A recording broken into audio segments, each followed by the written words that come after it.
Business Access TV. Business Access. Business Access. Business Access. Business Access. You are watching Business Access TV. Business Access TV. Serious about business. Serious about business.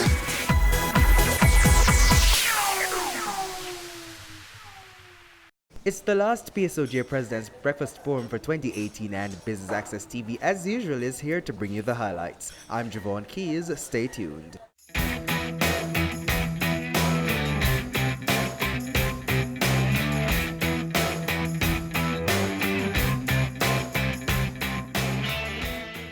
Mr. Mitchell, so tell us about the theme for this morning's breakfast. The theme for this morning's session is citizen security as a tool for effective crime management.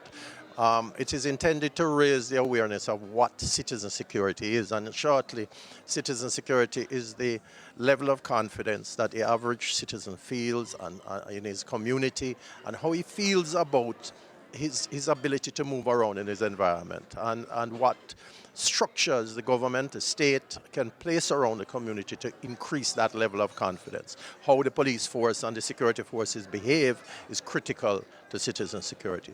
So we're trying to raise the awareness of the population on citizen security and to make people realize that hard policing alone is not enough, that you have to raise the confidence of the citizens in what you are doing. So how important is it for businesses generally to be concerned about citizen security? Well, I think it's very important that the level of investor confidence and the level of the business community's confidence is raised in that their stakeholders can come to work, their employees can come to work, that they can move freely around in the community, and that they will have certainty of operations generally in the society at large. And for businesses out there considering being a part of the PSOJ, what are the benefits? I think the benefits of the PSOJ are, among other things, that you get a platform to express your concerns, to express your interests. You get information. We have a monthly economic bulletin. You get President's Fora like this. And you also get to find out what's going on in the society that you operate in. Then we have networking. We have mingles on a quarterly basis, so you do have networking with other members and with important influencers in the society. So firstly, tell us a bit about what First Rock Capital does. It's really a real estate investment holding company which has as its core focus real estate investments and private equity. So how important is a company like that now in this day and age? Well, truthfully, real estate represents the most finite investment asset, and what it offers is above average returns and stability with respect to capital. So this morning you're going to be inducted in the PSOJ. How does that feel? Excellent. You know, the PSOJ's mandate is a very solid one, and the PSOJ has been doing a lot of work with respect to championing and being an advocate for businesses and just the private sector in general. And what better way to express our support than to be a member? So zoning in a little bit on the discussion this morning, it's about citizen security.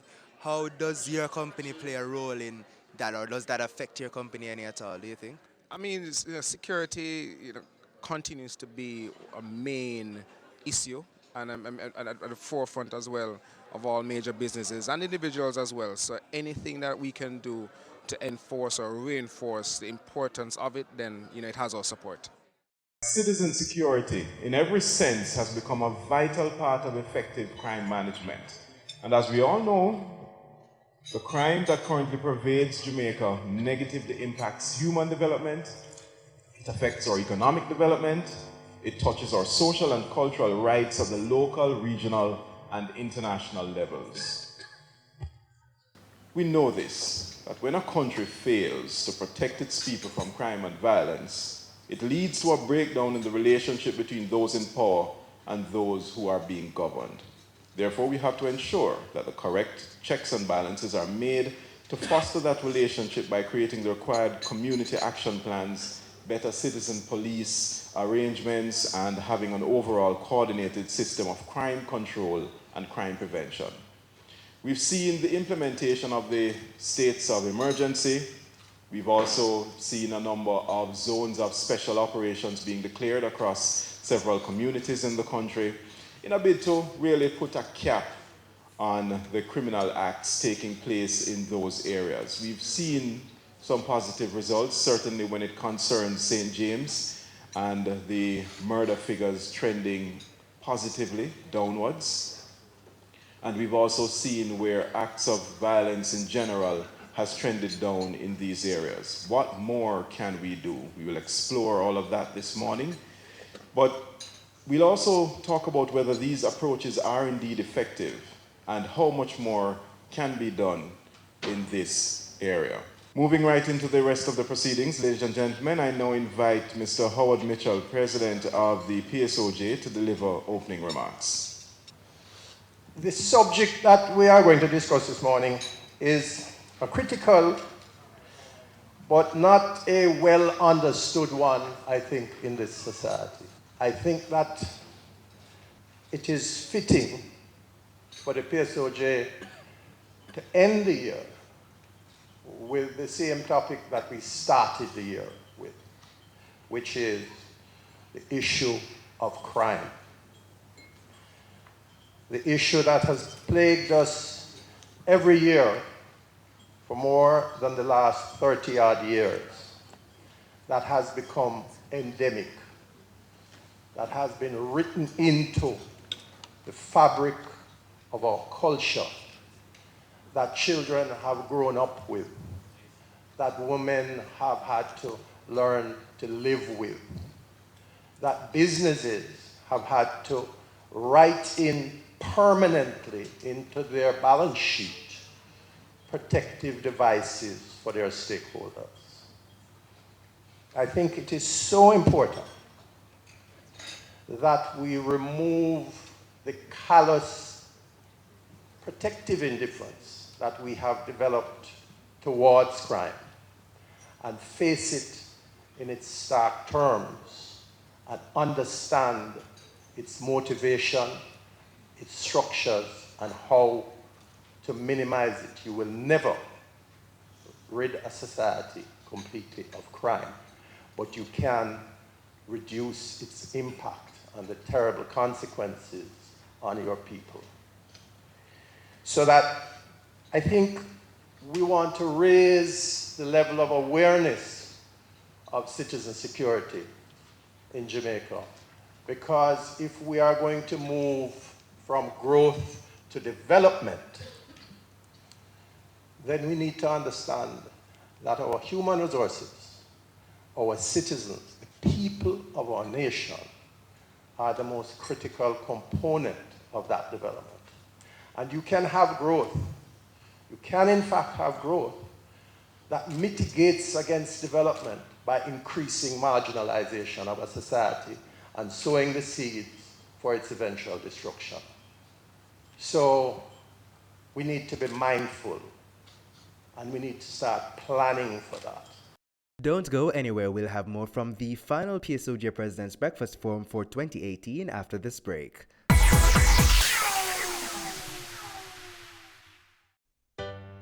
Full service HR solutions.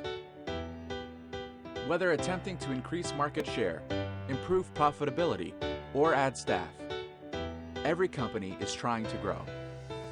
Unfortunately, every company also encounters challenges and experiences pain during the growth process.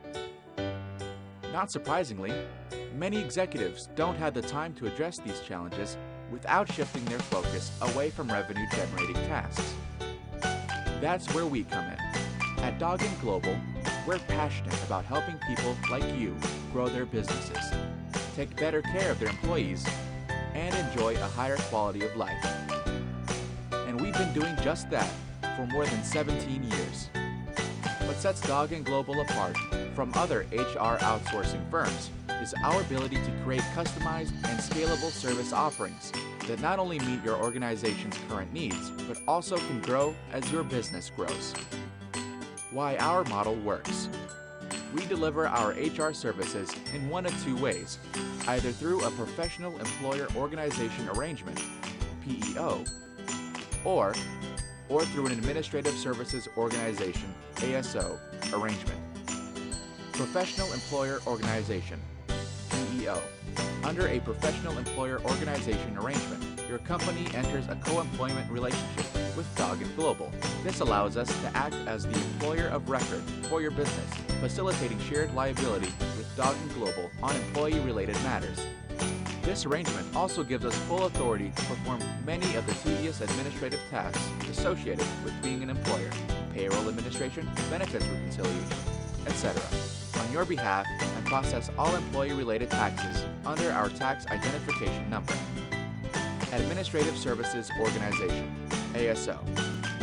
Doggin Global ASO model allows you to pick and choose from our wide array of services to create a custom offering designed to support or supplement your current in-house HR staff or internal processes.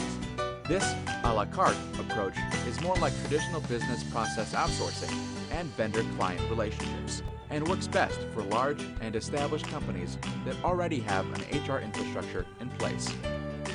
For additional information, contact us at email info@doggin.global, website www.doggin.global.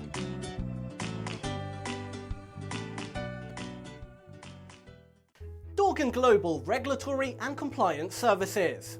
The regulatory framework is always changing, making this environment increasingly complex and confusing for businesses. Regulations at national, international and supranational levels are being issued, amended or expanded, which sometimes makes it hard to navigate through the maze of orders, decrees, guidelines and circulars. This is not helped by the fact that businesses also need to assess the potential effects of future regulations. Doggin Global professionals can help you manage compliance risks and operational essential to achieving lasting business success today, as compliance breaches can cause considerable damage, which may even put the future of a company at risk. Doggin Global can help you make smarter, more effective decisions regarding regulatory and compliance matters. Let's have a conversation. Contact us at email info@doggin.global, website www.doggin.global.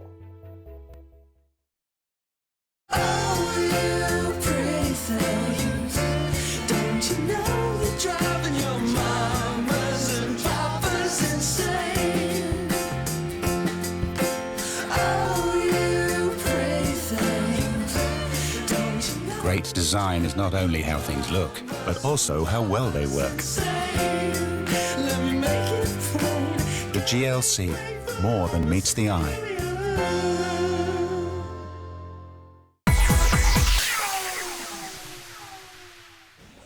Thanks for staying with us. If you're just joining us, you're tuned in to BATV's coverage of the final President's Breakfast Forum for 2018. Let's head to the stage. I now invite our President, Mr. Howard Mitchell, to make his way to the podium to present the certificates to our new members. So, our first inductee today has joined us as an individual member. Please join me in welcoming Nadine Burrows-Siaga. Nadine has managed Island Broadcasting Services Limited, better known as KLAS-FM. She has also worked with National Supply Company Limited, Stewart's Auto, Silver Star Motors, T-Tech Limited, and Prime Sports.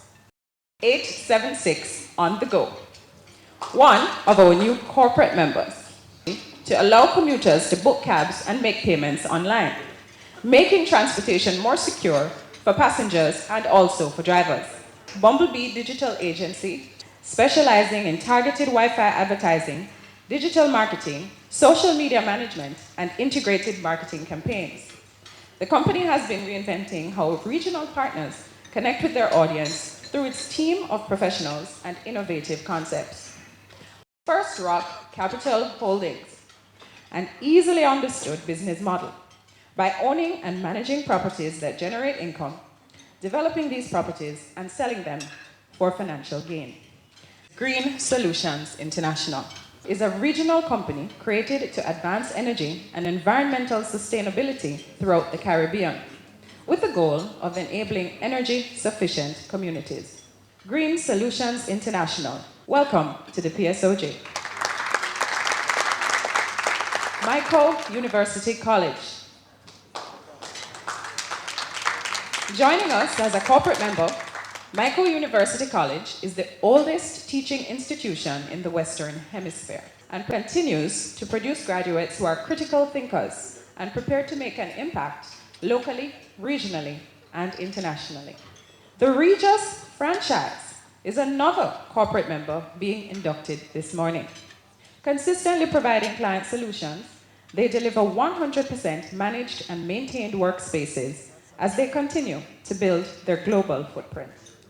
Trend Media. They've successfully transitioned from being an online content provider to a full-service digital media house. One of its flagship e-publications, Loop News, is now identified as a credible local news provider. Let me once again congratulate all our inductees collectively. To our panelists, thank you so much for joining us on a very important topic, one that certainly has dominated the news cycle and the national conversation where it concerns this issue of crime, but more so, citizen security. I want to thank you and we look forward to your inputs this morning. I want to start off with you, Mark Shields. What does it really take to deliver citizen security? Citizen security, as far as I'm concerned, starts with some very basics that are important to all of us that live, work, come to Jamaica as visitors. I delivered a speech a month ago at the CIN lecture in New York, and I started the point by saying two things. One is, I've been in Jamaica for 15 years, and in 15 years, 20,000 people have been murdered, which seems an awful lot of people to me, and that's 20,000 people murdered, plus thousands and thousands of families, the victims, the untold victims of people who have lost their husbands, wives, sons, daughters, cousins, aunties. So there's all of that group there, 20,000 people murdered. That's a stark statistic. And then we get back to living in Jamaica as it is today. And I have real concerns that before we get on to the technical side of community intervention and rebuilding communities, that we're not doing the basics. It seems acceptable that traders in downtown Kingston can just take over the pedestrian footway. They can hang their garments in front of other shops. It's at a situation where many people who would like to go downtown dare not go downtown because they're in fear. It is also that when I drive to Montego Bay, and as a friend of mine just wrote to me yesterday, he said he is more fearful of driving to Montego Bay than he is of gunmen in Denham Town and elsewhere. Because as you know, because you guys do it as well, every time you drive to Montego Bay, you take your life in your hands because you see the bad standard of driving. And that is a real threat, and life should not be like that. Yeah. The third point I make is something that I've been, let's say, tweeting about over the past couple of months, and it perhaps became even more ironic last week into this week, that, again, the basics. If you look at the so-called licensed taxis in this country, where there are very clear rules and regulations that say that the windows must not be tinted, that there shouldn't be any markings on those taxis, that they should abide by the law like the rest of us, obeying red lights, not cutting up on the outside, all of that stuff that you guys live with every single day of your lives and causes you all stress. And I believe that we have to start by dealing with that. Now, people say, well, how do you do it? I'll take the last one first. There should be a war on licensed taxi drivers and unlicensed taxi drivers. It should be not just the police responsibility, because we always take that short-sighted view, well, the police aren't doing their job properly, but there's a transport authority, there appears to be a very vocal representatives for taxi drivers who came out last week because they were upset about the amended Road Traffic Act, which of course is a good thing and is designed to actually bring us into line. So I feel that we can do a lot. We should be able to live in a normal society, and that means before we get to anything technical, we need to get those basics right. Not rely just on the police, but just take taxis as an example. There is no reason at all why the Transport Authority, the Jamaica Constabulary Force, the local authorities, those who represent the taxi drivers cannot get together and clear it up overnight, make it safe for us. We're lucky, most of the people in this room, I bet, drive their own cars to and from work. We don't have to put up with some of the terrible situations that other people crammed into taxis and buses have to. So I think we also have a duty to them to try to improve things. We are up on another break, but please stay with us. We'll be right back.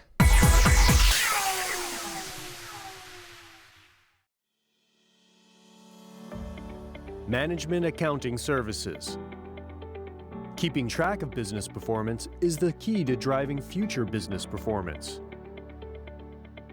Having sound, up-to-date, and regular financial reports will ensure you are making well-informed business decisions in relation to matters such as capital expenditure, cost reductions, where future sales growth needs monitoring or driving, under or well-performing staff, or when is the right time to take on new staff. Dodge & Global can help you to prepare interim financial reports and therefore better advise you as to your future tax payments to prevent any surprises at year-end and to smooth out your tax obligations, saving you money. We will have discussions with you regarding the results of these reports and make sure you are aware of any pitfalls or areas that need your attention on a more regular basis. Our team can help you make smarter, more effective decisions. Let's have a conversation. Contact us at email info@dodgen.global, website https://dodgen.global.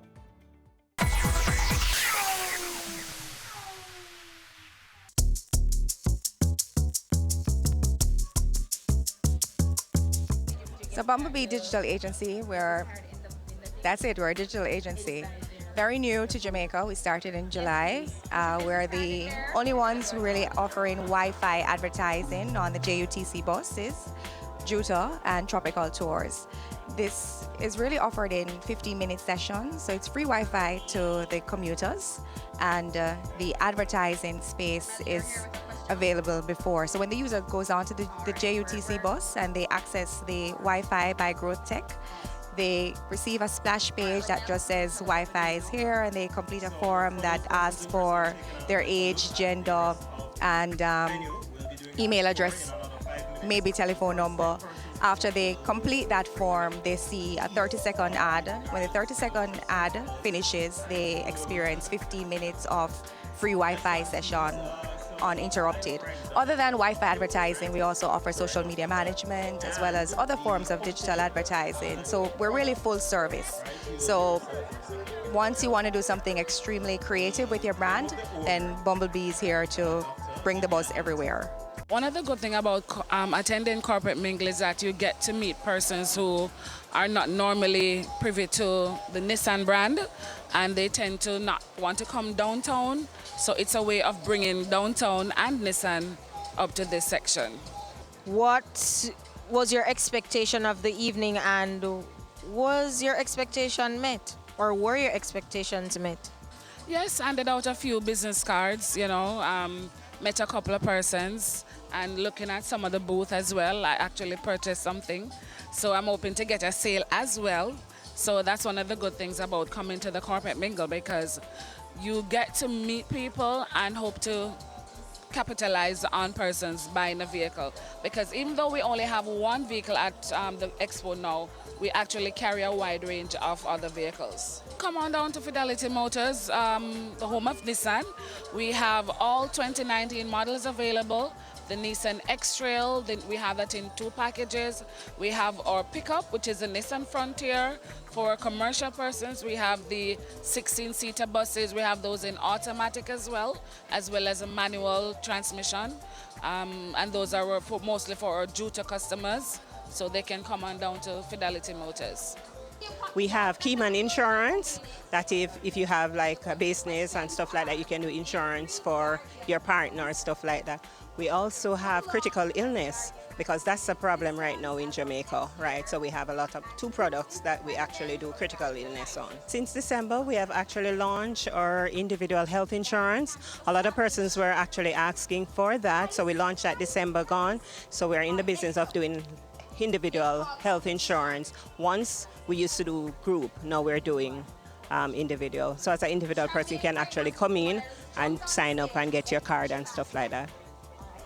Let me add to that. We have plans that fit the needs of all persons, because we have plans that for persons, we have medical plans and we have non-medical plans, right? And for instance, you can't pass a medical. We have a plan that can facilitate that purpose. You have persons who have pre-existing condition, so we provide insurance that everybody can have an insurance policy, whether it's to prepare for your family or it's just for yourself. We have investment policies that you can benefit from, and our interest rate at Guardian is very attractive. Why did Guardian Group decide to come on Expose tonight? Well, because to showcase our products for one, and to show the public how much we care for their needs, and we have a variety of products to offer to persons who would like to come and be a part of Guardian Life. Firstly, I want to say thank you to CME for executing this wonderful event. I think it's an excellent platform for small to large businesses to come by and showcase all their products. Not to mention, it's just an excellent way to network and have a wonderful time on a Friday evening. So my name is Roxanne Wise-Shirley. I'm here at the Corporate Mingle event. I'm here representing the Guardsman Group. We're actually here to showcase our newest product, which is called the Lapo. The Lapo is actually a Bluetooth tracking device, which pretty much can track anything that you frequently lose or anything that you want to find very quickly. So I actually have it here. It's a small device that you can put on your car keys, your house keys, you can put it on your handbag, a laptop bag, your pet, your child, literally anything you can think of that you want to find. So it comes with an app, so you download the app is free, and this Lapo actually communicates with the app. So if you want to find something, all you have to do, go on the app on your phone, you can press the alert, and then this Lapo will start beeping. Not only will it beep to alert you as to where it is, but the app will actually show you exactly where the Lapo is or how close you are to the Lapo. Oh my gosh, everybody loves it. Firstly, there is no other device on the market like this. This is the first time that this is hitting Jamaica. So everyone is just amazed by it, because everybody's like, really? This thing can let me find my phone easily? It can let me find my car keys, you know? So everybody's very, very excited about it. And so we're very happy to get that response. So, I mean, everybody loves it. I mean, I love it. The entire Corporate Mingle seems to love it. And we've already gotten a lot of sales from it. So we're very excited.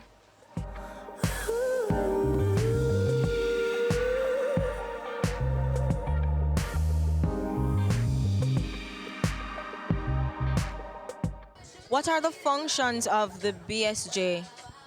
The Bureau of Standards Jamaica is a government agency, and at this point we are seeking to highlight the fact that we are a service organization helping to facilitate persons involved in industry. The first thing that we do, we help to set standards, and in addition to setting standards, we also offer training in a range of standards related areas, including HACCP, good manufacturing practices, labeling.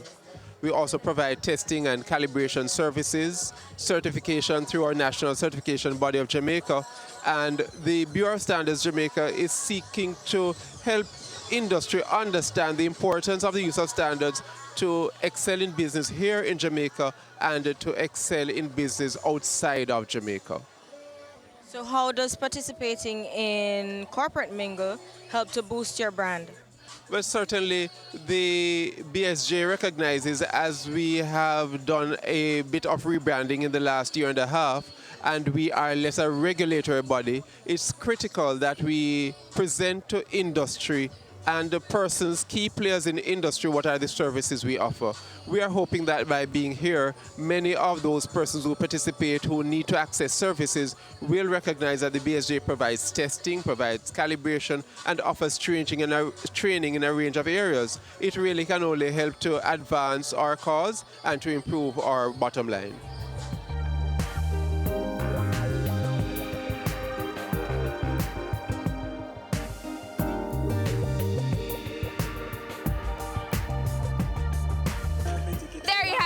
another Business Access TV coverage of the Wealth Magazine Corporate Mingle SME Mini Expo 2018. I've been your host, Amita Pasado, and thank you for tuning in to Business Access TV, serious about business.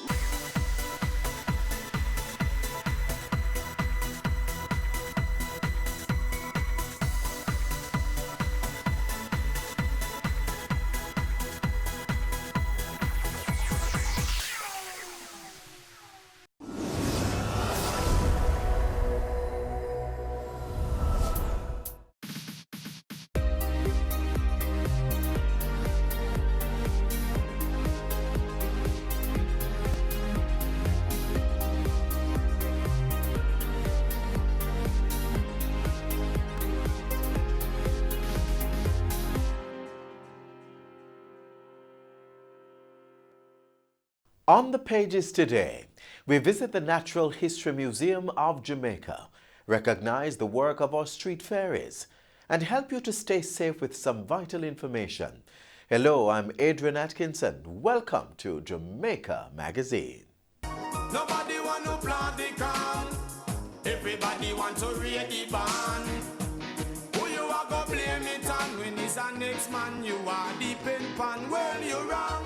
Farmers, let us be serious about predial larceny. It is affecting all of us. If you are aware of incidents of predial larceny, make contact with your local police station or call Crime Stop at 311. Predial larceny is everybody's business. No mind if me stall. Them no business if me back against the wall. This a living sometime making me ball.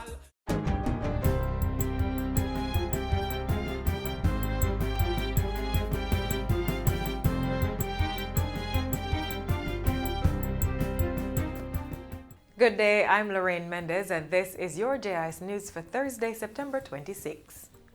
Prime Minister Andrew Holness is reiterating his call for a change to how small island developing states such as Jamaica are classified. Mr. Holness asserts that Jamaica's classification as an upper middle income country locks the island out of loan consideration and access to financing that would assist the country in attaining the Sustainable Development Goals, SDGs. This challenge poses a real threat to the hard-won gains generated by our responsible stewardship of the development process. I therefore urge development partners to redouble their efforts and contribute resources for the delivery of the 2030 Agenda. We also encourage UN member states and the UN development system to continue fostering an enabling environment for meaningful and durable partnerships for the benefit of all. No one should be left behind. Prime Minister Holness made the call Wednesday at the 2019 Sustainable Development Goals Summit at the 74th United Nations General Assembly in New York. The summit considered the findings of the Global Sustainable Development Report titled The Future is Now: Science for Achieving Sustainable Development. Authored by 15 independent scientists, the report shows the linkages of the 17 SDGs and how achieving one may impact other goals. Mr. Holness says the report is intrinsic to Jamaica's development efforts. He told the gathering that the principles of good governance and accountability are institutionalized in the Jamaican public sector. He says the state has also revised its fiscal policies, social protection systems, financial sector regulations, and trade policies to align with new realities. The National Water Commission, NWC, will be writing off the debt of some customers who have been severely affected by the recent drought conditions. The total write-off will be in the range of $100 to $150 million. Minister without portfolio in the Ministry of Economic Growth and Job Creation, Senator Pernell Charles Jr., says the bill redemption will be done under very specific conditions and procedures. The NWC will be collaborating with JSIF to deliver a debt write-off to residents of the most hard-hit communities. And so far, the NWC has written off in excess of $50 million from these communities. Minister Charles Jr. was addressing a press conference on Tuesday. For his part, NWC President Mark Barnett says customers who will benefit from the measure will be notified through the agency's revenue department. He says a database already exists with the affected customers, therefore persons do not have to visit the NWC offices. We're giving the customers the opportunity to start afresh with the NWC, meaning whatever balances they may have on their bills, the change in infrastructure, we will be writing off those balances, but it will be focused in certain communities, and there are certain criteria that would have to be met. Your driver's license will soon have additional security features to prevent fraud. Transport Minister Robert Montague made the disclosure during Tuesday's sitting of the House of Representatives. As part of increased security measures, Minister Montague said driving exams will be digitized and drivers will be assessed periodically. And what we are moving to do is to digitize it so that once you're on screen, online, as soon as you pass, it would be cut and it would be centralized so that no local person in a depot would be able to change the scores or interfere with it. That would be centrally dealt with. In addition, the minister said the Heart Trust NTA and the HOPE program will be collaborating to train 100 drivers in the initial phase of the Driving Ed program. Driving schools are also being checked for proper certification by the Island Traffic Authority, the ITA. Minister Montague says the initiatives form part of efforts to update the Transport Authorities Act. In other news, the Jamaica-Cuba Eye Care Center and technical cooperation has been extended. The countries signed the third bilateral agreement for technical cooperation and the operation of the center Tuesday. Health and Wellness Minister Dr. Christopher Tufton says the agreement will ensure the continuity of eye care while facilitating knowledge transfer. Minister Tufton also disclosed that the state is considering new policy approaches that will focus more on the prevention of eye diseases. Starting with the very early ages in schools and then moving that right through to some of the curative measures that you have been so gracious in providing to us. Cuban health professional has been honored to share with the Jamaican brothers and sisters the experience of an inclusive health system based on primary care, centered in the community and focused on disease prevention. Since 2010, a total 20,982 eye surgeries have been performed by the Cuban healthcare professionals, assisted by local teams here in Jamaica. Tourism Minister Edmund Bartlett is expressing confidence that Jamaica will be able to mitigate any potential fallout from the collapse of tour operator Thomas Cook. He says the immediate impact of the closure of the Europe-based company will see Jamaica losing up to half of the 1,800 passengers booked to arrive on rotation flights from England by October 31 and over $10 million in earnings. Speaking during a media briefing at his New Kingston office on Tuesday, Mr. Bartlett said plans are already in motion to acquire additional flights out of Europe. The good news for us really is that we have that resilience in terms of the outreach of our marketing activities. Beyond that, the relationship we have with the tour operators and the airlines, and so we're able to nimbly move around beyond the 6 flights that Thomas Cook should bring out of Manchester. We will be fairly well protected for the other rotations that would have to come. The tourism minister is now in London, England for this week's Jamaica travel market. He is expected to meet with industry officials and negotiate for more seats out of Europe in the absence of tour operator Thomas Cook. And finally, the Ministry of Tourism has launched a $100,000 fund to assist with recovery efforts in hurricane-ravaged Bahamas. The fund was established through the Global Tourism Resilience and Crisis Management Center. Tourism Minister Edmund Bartlett says the fund is one of the outcomes of a recent mission to the UNWTO General Assembly in Russia. Mr. Bartlett at the UNWTO General Assembly lobbied the members for support for the Bahamas following the devastating effects of Hurricane Dorian. We are doing that on the basis not just of being part of the group that's providing supplies. No, we are doing it to build capacity. It's about enabling the building of capacity to deal with disruptions. The Jamaica Hotel and Tourist Association has also contributed $20,000 to assist in relief efforts through the UNWTO and the Center. Minister Bartlett made the announcement Tuesday at a media briefing on the status of the tourism industry. And that's it for JI's News Today. I'm Lorraine Mendez. Thanks for watching.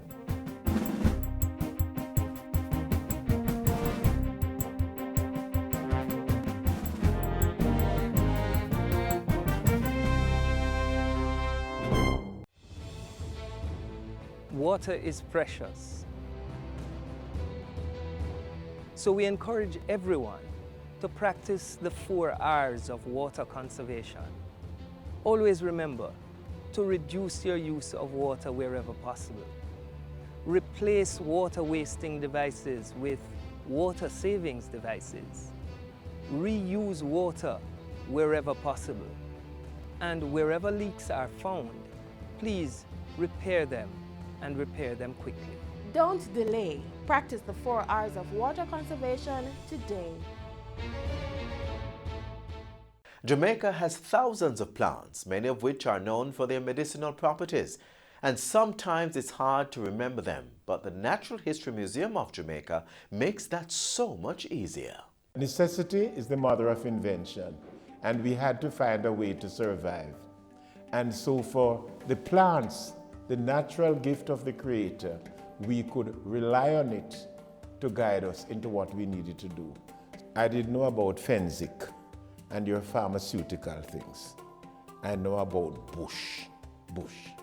So if I had a headache, I knew as a child that I should use the leaves of 3 mackerel bush and a piece of cloth and tie it on my head, and the pain would go.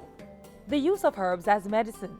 While this age-old practice has been overlooked by many, the Institute of Jamaica saw it fitting to mount an exhibition on medicinal plants of Jamaica and their uses, bringing to the present the medicinal habits used in the past.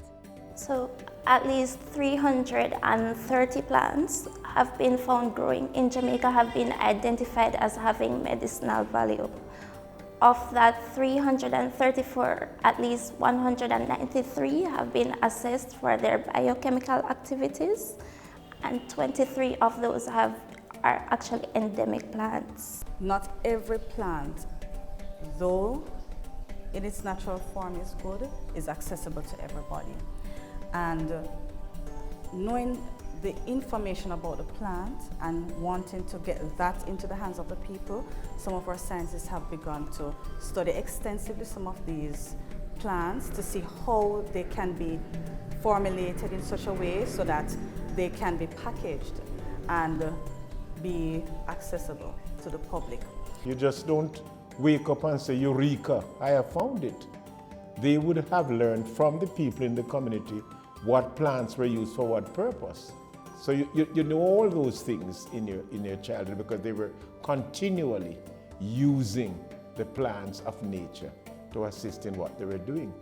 Ever since I was a child, my mom always said, I'm going to break a piece of bush to make tea if the tea bag run out. But what was I getting out of it? I had no clue. And sometimes people say it worked, some other people say it didn't work. So that's why I really did the research to find out if these plants actually work. So we started only making butterbrush, which is also known as Callistemon viminalis. And then we broadened and we focused on lemongrass. We focused on most of the herbs that are used by native Jamaicans to cure different ailments. In addition to the showcase, students from the Dunrobin, Chetola Park, and the Rollington Town primary schools were scientists for a day as they participated in one of the institution's monthly and afternoon with a scientist sessions. Modeled around the Ministry of Education's academic calendar, the mandate of the program is to expose students to and encourage an appreciation for different disciplines of science through fun-filled scientific activities. I've been promoting entrepreneurship, especially in the medicinal plant industry. So one of the things I do is to give back. So I volunteer even at my children's school. We have an entrepreneurial club where I teach them to make different products from plants. I learned that they can use herbs to make soap. It was very exciting because I got to see what dangerous chemicals they use in it and how is it correct to go on the skin. First, we had to put some coconut oil in like a metal cup. Then we had to put shea butter in it and melt it. And then we put it in sodium hydroxide. And it was very, very, very hot. I spilled it a couple times, but it was okay, just a little clean up. And it began to get thick, so I was like, what should I do now? And she was like, just mix it, it's normal. And then we got to put what we want in there. I put charcoal in there, and then I made a swirl in the mold. It was a very good experience. I'm so happy our students were able to participate in the activity held here at the Institute, where they learn more about medicinal plants. I believe it's very important for them to know that the plants that are found right there in their backyards can be used for healing of ailments that they'll have, the common cold, whatever the ailment may be. This is what I would like to engage the people in. Go back to their communities and learn how people lived. A generation which came out of slavery could neither read nor write, and yet they were able to contain themselves and to live.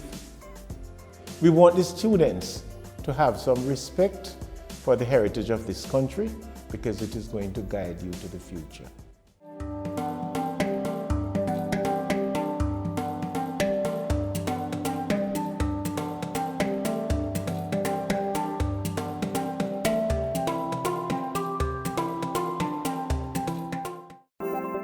Jamaica Eye is part of an island-wide network of camera surveillance systems designed to increase the safety of you, our citizens. If you have a camera system outside your home or office facing a public space, join us in helping to make Jamaica a safer place for all. Log on to jamaicaeye.gov.jm today. Jamaica Eye, we're all connected. The Ministry of National Security, creating a safer and prosperous Jamaica. Up next, an important profession that we often take for granted. Once upon a time, in a land far away from a fairy tale, were a people who lived the way you and I do, but a little differently. Much like the shoemaker and the elves, these street fairies don't leave beautiful pairs of shoes behind, but their art shares some similarities, and it's nonetheless worthy of recognition. Good night, Dana Anderson, shovel user, shovel and drum, clean up Jamaica. I'm working in company 8 years now. I like the job, keep the place tidy and clean. They always say to me, say, this is not a woman's work, but a woman has to do what a woman has to do, eh? You have to work for yours, eh? Nobody ain't gonna give you nothing, so you have to work for it. Yeah, enough of the woman work hard and plenty of the man them. I get used to my work still, so I feel no different from the man them. At the end of the day, I will bread where I work for. So any work I work for woman. Woman do man work nowadays. I'm all right with my work. Yeah, I can provide for myself, my nephew, my niece, my child. She don't really like me day out here, you know, she rather me dead with she, but I have to make ends meet. I have to work, I have to pay my bills them. But they don't give me nothing, I have to work my own. But people that see me and want to style me and this because I try to chuck work me do and them things there. But I don't really watch my face. Because I know, say, when my money enough, you see me?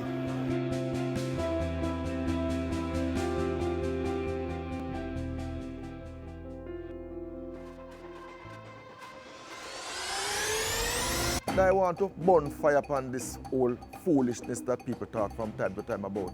If they don't litter, people don't get work. Yeah, that's what them say some my time. But them can do better still. Plenty of them can do better still. Enough of them like we, and enough don't like we, because sometimes we have to do with all the truck like all that, so now them don't say, we move from there, say, we don't thinking truck and them things, but we don't care about that. That's our work. When you litter, you waste the resource of your country. You make life more difficult for yourself and your fellow men. And you destroy the aesthetic, the beauty of our country that we boast about so much. We are cleaning up Jamaica. And without cleaning up not Jamaica, wiper, disease and germs are broke out. So everybody who work with solid waste, important people them. All are important. Differently from the sweeper them, we don't like the garbage bag up and we go through it more easier for it. More time we come out and have to wait on the sweeper them like on the just seat right now. We have to wait till the street sweep up, but if it's bag up, it's more easier for it. Just the fact that you are generating solid waste, I ask you to just take some time to package it properly so that it gives us more ease of cleaning. And it also helps the sidemen alongside women. They are human beings too. Their job is already very difficult. Don't make it more difficult for them by giving them extra work to do.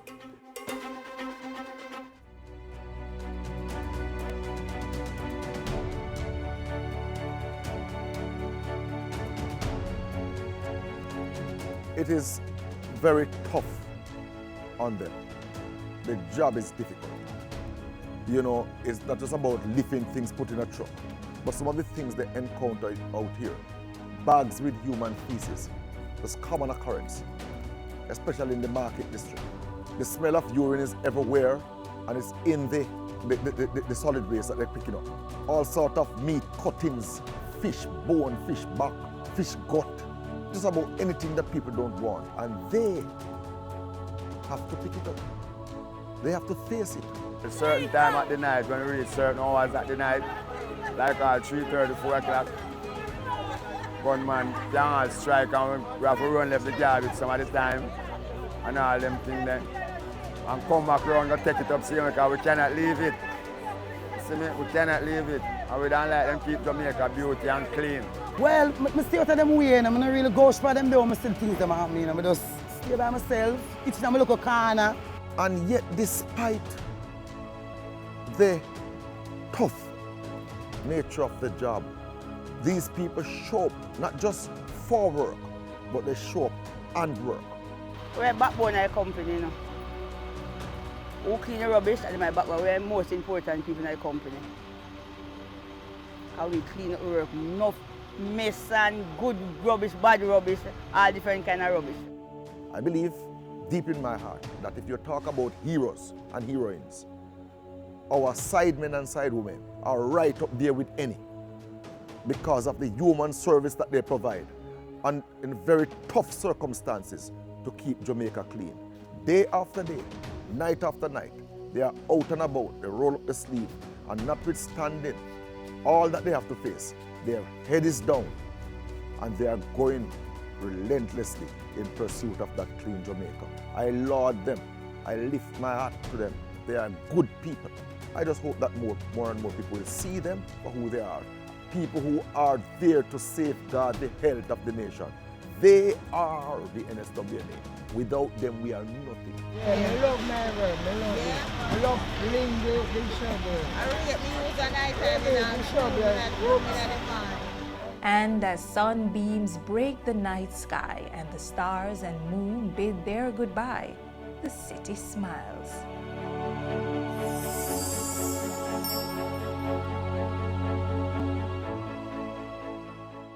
Keep we island clean, so clean. From the peaks to the beach, so clean. No dirty up Jamaica, please don't do it. Keep we island clean, so clean. From the peaks to the beach, so clean. No dirty up Jamaica, please don't do it. No dash no paper, no dash no plastic. Dispose your garbage responsibly. No know how to recycle, learn it quick. And if you drop it, better pick up every piece of it. Plastics last forever, don't forget the bits. Cause when them touch the street, them end up in the sea. Collect pan the reef where they fish them feed. And when you want seafood, I eat your Keep eat. we island clean, so clean. From the peaks to the beach, so clean. No dirty up Jamaica, please don't do it.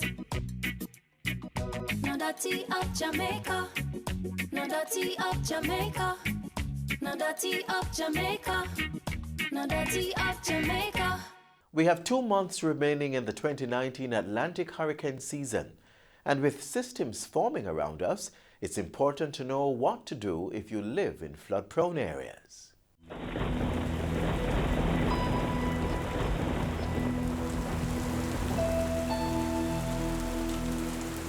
Every month of the year, there has been in our history some incidents of flooding that has taken place in some aspect of the country.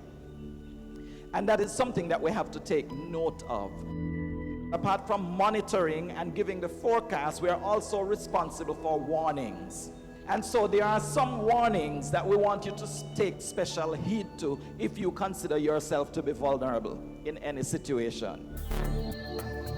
When we speak about a flash flood watch, it means that there is a feature, some kind of weather system that is going to produce enough rainfall that makes it possible for you to get flooding. So it means start to watch, because the water levels are going to be increasing and there is the possibility of the flooding. Now, if we start to see that in some area flooding has started to occur, or if we believe that the flooding has been so close to an area that it is going to happen in that area in a short space of time, we will escalate that flash flood watch and refer to it as a flash flood warning. So when we talk about a flash flood warning, it means not only that the flooding is possible, but the flooding either has already started to happen or is going to happen in a very short space of time because it is very close to that area. So it is important to know what the watch means as opposed to what the warning means. Usually with the warning, we will not only issue a warning, but we will also tell you what kind of actions are important or what you should not do. Like, do not go through flooded waterways because it could pose a risk to your life and to your property. Also, if you live in low-lying or flood-prone areas, if it is an area that is regularly experiencing flooding, a flash flood warning for your area would mean that now is the time to move to higher ground because the flooding has already started or is going to happen very shortly. It is also important for us to know where we live, because sometimes in our messages we might not refer to the actual town, but we will tell you what part of the country the flood watch or the flood warning is relevant to.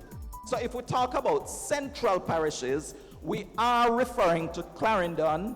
We're also talking about Manchester. We're also talking about St. Anne. These are central parishes. So you have to be knowledgeable of where you live so that you know whether the message actually applies to you.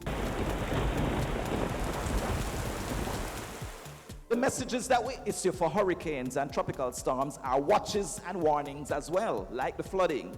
But in this case, for a tropical storm or a hurricane, when we issue a watch, it means the conditions that are associated with the storm or the hurricane are possible within a certain time frame. If you hear tropical storm or hurricane watch, you could get the impact of that system within a day and a half, 36 hours. If we mention that it is a tropical storm or a hurricane warning, it means that you only have 1 day before that thing can affect you.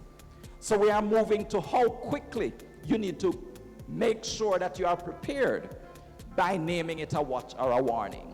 So the watch is the first level of the alert that there is something that is likely to affect you. But when we move to a warning, it means now is the time to batten down because you most likely are going to experience that storm or hurricane. We might have a tropical wave, which is the least of them, in that it can still cause a lot of rain and it can still cause flooding and devastation, but it will not have very strong winds associated with it. But then there is the tropical depression that is a little stronger because now you have winds that are moving with it, gusty winds, and it also has a lot of rainfall. Then you have tropical storms, which is a more severe kind of tropical depression because the winds are even stronger. And then if it gets even stronger, it could become a hurricane. So it's important that you have your radio and that your radio is battery controlled, not dependent on electricity, so that you can hear the warning messages that come from the meteorological service. Also bear in mind that if you dial 116, you will be able to hear the latest message coming out of the meteorological service related to any warnings. We cannot stop paying attention. We cannot let down our guard. You have to prepare yourself and stay prepared until we are out of the threat.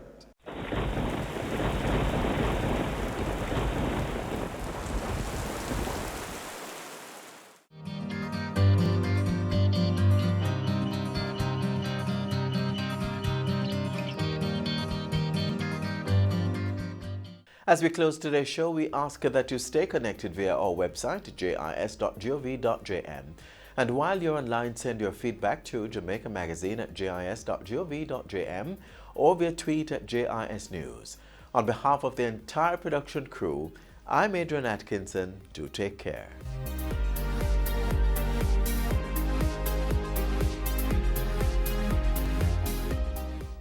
This has been a production of the Jamaica Information Service, the voice of Jamaica.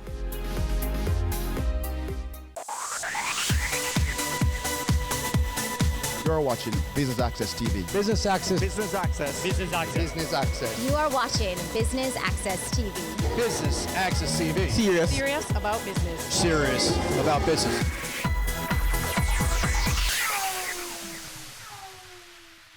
Hello and welcome to Business Access Television's coverage of the Golden Day Tourism Awards. We're coming to you from Montego Bay, St. James, where it's a very special day.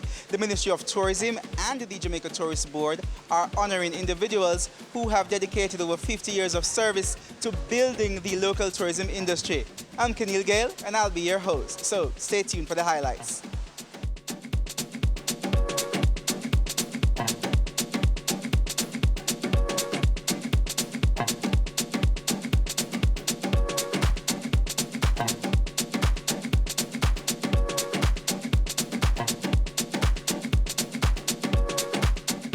Okay, so we told you that the Ministry of Tourism and the Jamaica Tourist Board, they are honoring individuals who have dedicated over 50 years of service to the tourism industry. And speaking with me now is Melvin Williams. Melvin Williams, and he's been in the industry for how long? 58 years. 58 years.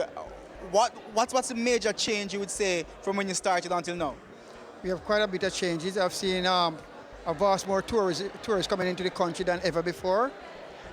We have a lot more people get involved in the industry than ever before. I find that people are more better off in a living condition than before, since the industry has been grown to this dimension. What are some of the milestones you've seen? Because you've been in it for decades. So what are some of the milestones that you've seen over the years? In the last 15 years, it has developed very fast, rapidly.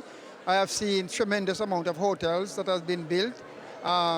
The Spanish hotels, so many Spanish hotels with so many bedrooms. I've seen so many hotels built right across the country, especially in the North Coast. Our beaches have been developed, and cruise ships has been more than ever before in the past.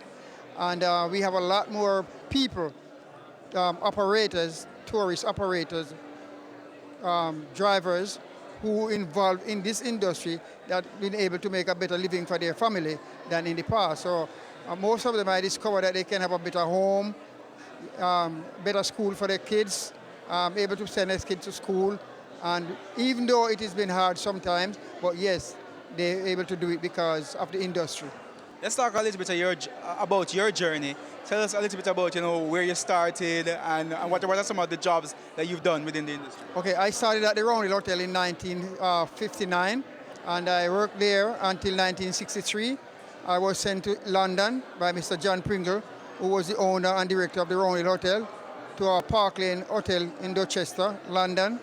And I worked there for 18 months. Then I came back to Roundel in 1964 and picked up my position there, and I worked there until 1970, where I started a transportation business of my own, carrying the tourists with my own taxi service. Then I leave there in 1970 to our Martin Tours, which was the only tour company then in Montego Bay and Jamaica. I worked with Martin Tours until 1976, when they moved out of the country. And then I was a member of JUTA from 1974. And since then, 1976, I went to the Sanders, well, it was Royal Caribbean. I went to Royal Caribbean Hotel, which is now Sanders Royal, and I'm there until this very day from 1976. Wow. Thank you so much for sharing your journey with us, and congratulations again. And on behalf of Jamaica, we thank you for your service. And I've been able to school all my 6 kids, give them university training, and I think I am privileged to be here this evening to share with you the importance of the industry, and I'm grateful. All right, thank you so much. I appreciate it.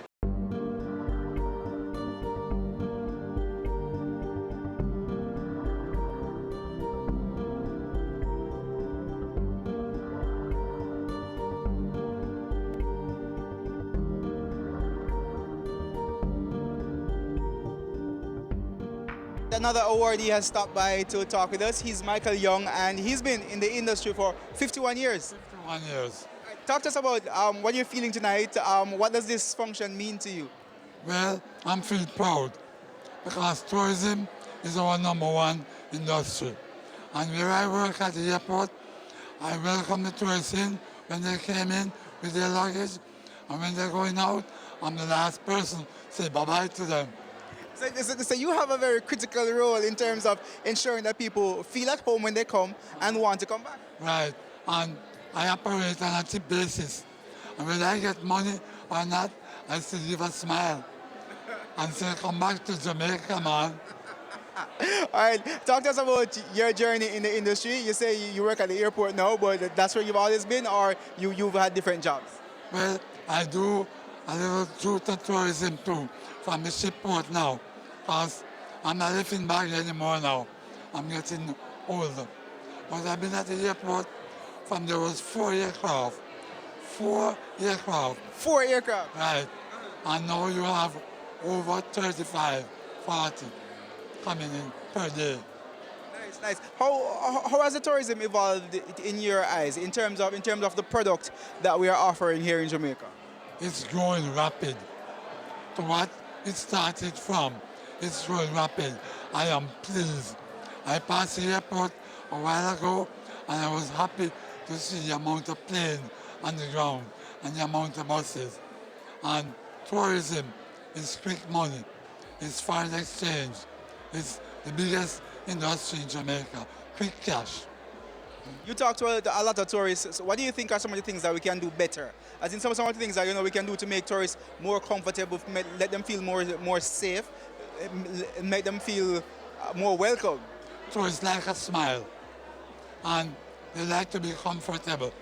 They like to congratulate and ask them to come back to Jamaica and go the extra mile to do something. And everything is not money. Sometimes some tourists are poorer than I and you, but they come to Jamaica. And if you treat them nice, they'll tell somebody, they maybe tell the rich guy, come to Jamaica. All right, congratulations again. And the word you're leaving with us is treat the tourists nice.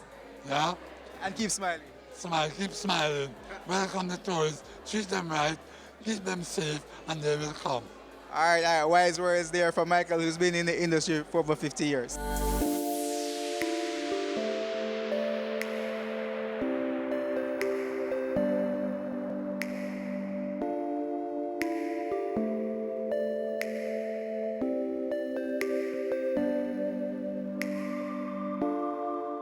We're now speaking with Wordsworth Watson, and he's been in the industry for 65 years, all of 65 years. Yes, sir, unbroken. 65 unbroken years. It just boggles my mind, and it's a wow for me to. So first of all, thank you for your contribution to the industry. And how are you feeling to be here tonight? Extremely good, because in 1960 I went to a seminar down Casa Montego, and the lecturer was from UWI, and his remarks was that he was the brightest one in there, and anybody in the tourism sector are from the lowest category of the workers. And after that, U-Shera realized that we were not being cared for, and he decided to start a program, but unfortunately he died before the program could get off the ground. Talk to us a little bit about what does the tourism industry mean to you as an individual, and also as an individual being able to contribute to the growth of this wonderful industry from its infancy up until now? Very good. It means so much to me. First thing, that's what made me to be what I am today. And secondly, it helped me to school my daughter overseas, give her one of the first-class education in Canada at York University. And now she's doing a very good business in Canada. I'm feeling very proud, and again, to know that at my age, they still want me to be in the system. All right, Mr. Watson, thank you so much. Thank you for your contribution to the industry, and congratulations. Thank you very much. Thanks for having me.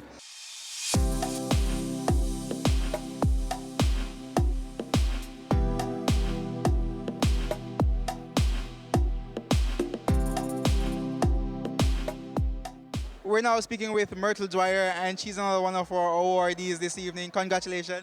Thank you very much. It's been such a special evening for you and your fellow awardees.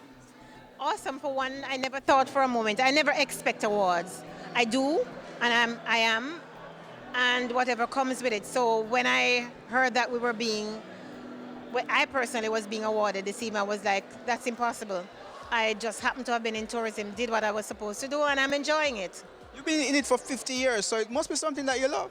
Absolutely. It actually grew on me because came from the hills of Westmoreland to high school in Montego Bay High School to be exact, and Montego Bay was tourism, so we saw tourists walking up and down on the road. We were gracious and kind to them, and it became a part of me, and my curiosity led me into tourism, and it grew on me even further, and I studied the subject heading off to Germany in 1972 to study hospitality and tourism. Jamaica has, sun, sea, sand, but a lot of other places have that. What do you think gives us the edge in the tourism industry? Awesome. We're a nation of contrast.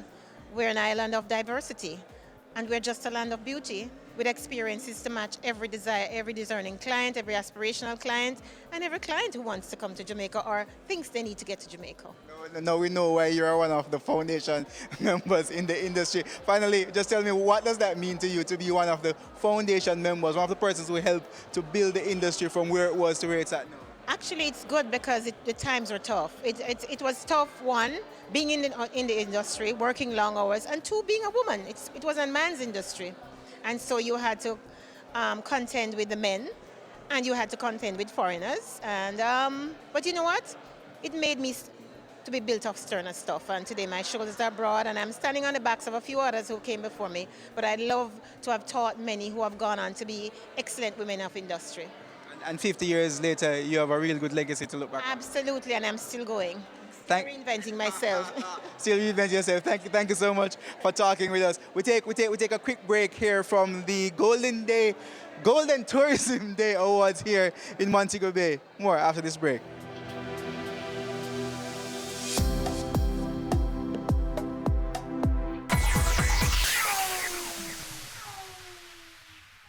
Have you evaluated your audit services recently? If not, we encourage you to do so. We would like to introduce you to Doggin Global Audit Services. Doggin Global employs risk-based auditing as one of their audit approaches. Risk-based auditing, in its simplest form, is a relatively new way of independently and objectively obtaining evidence regarding assertions about a process for the purpose of forming an opinion about the process and subsequently reporting on the degree to which the assertions are implemented. Our auditors literally start the audit process by equipping themselves with knowledge of the nature of the business of the entity and its business environment. Auditors arm themselves with sufficient information about a business and its environment so as to assess risk before making a decision of either performing a compliance test or a substantive test. Risk-based audit approach or process. Doggin Global risk-based auditing comprises of 5 broad stages. The most important facets of those stages are information gathering and planning stage, mastery of internal control stage, compliance test stage, substantive test stage, conclusion and production of report stage. Why risk-based audits? The fact that risk-based auditing encourages auditors to have integrated knowledge of businesses makes the whole process of auditing less daunting as it used to be. By understanding the fundamentals of the business models of a company, auditors can easily identify and categorize risk, which will in turn help better determine the risk model or approach that would be most suitable for the audit. Other benefits of following the risk-based approach of auditing are better understanding of business and its environment, increased chance of achieving audit objective, saves resources, makes audit planning easier. Technology is only one component of an integrated approach that combines methodology, knowledge, and technology into our tailored service to you. We deliver our external audit services using a fully automated audit software. This software is designed specifically to integrate knowledge management into the audit process. If you're interested to get the advantages of risk-based audit approach, please contact us for a free quote. Email info@doggin.global. Welcome back to Business Access Television's coverage of the Ministry of Tourism and the Jamaica Tourist Board's Golden Day Tourism Awards.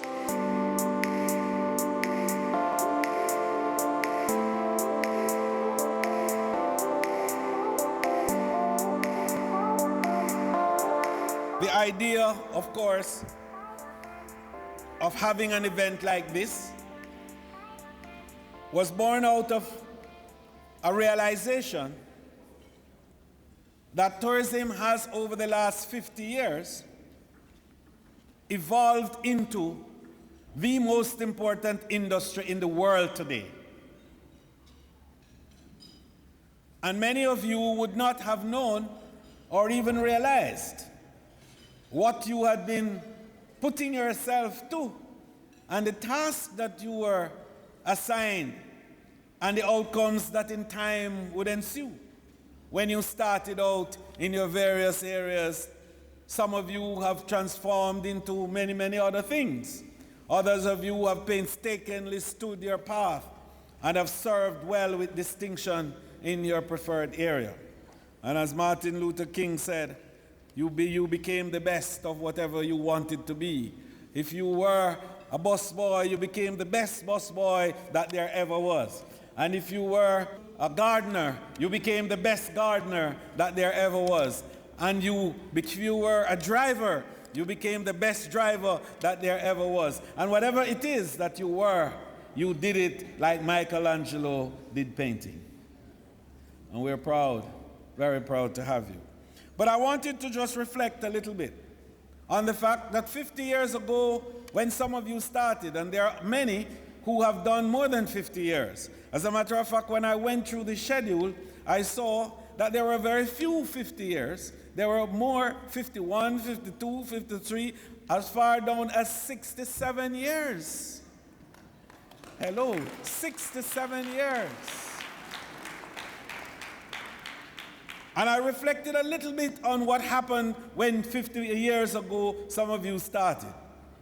And 50 years ago, 400,000 people came to Jamaica for tourism purposes.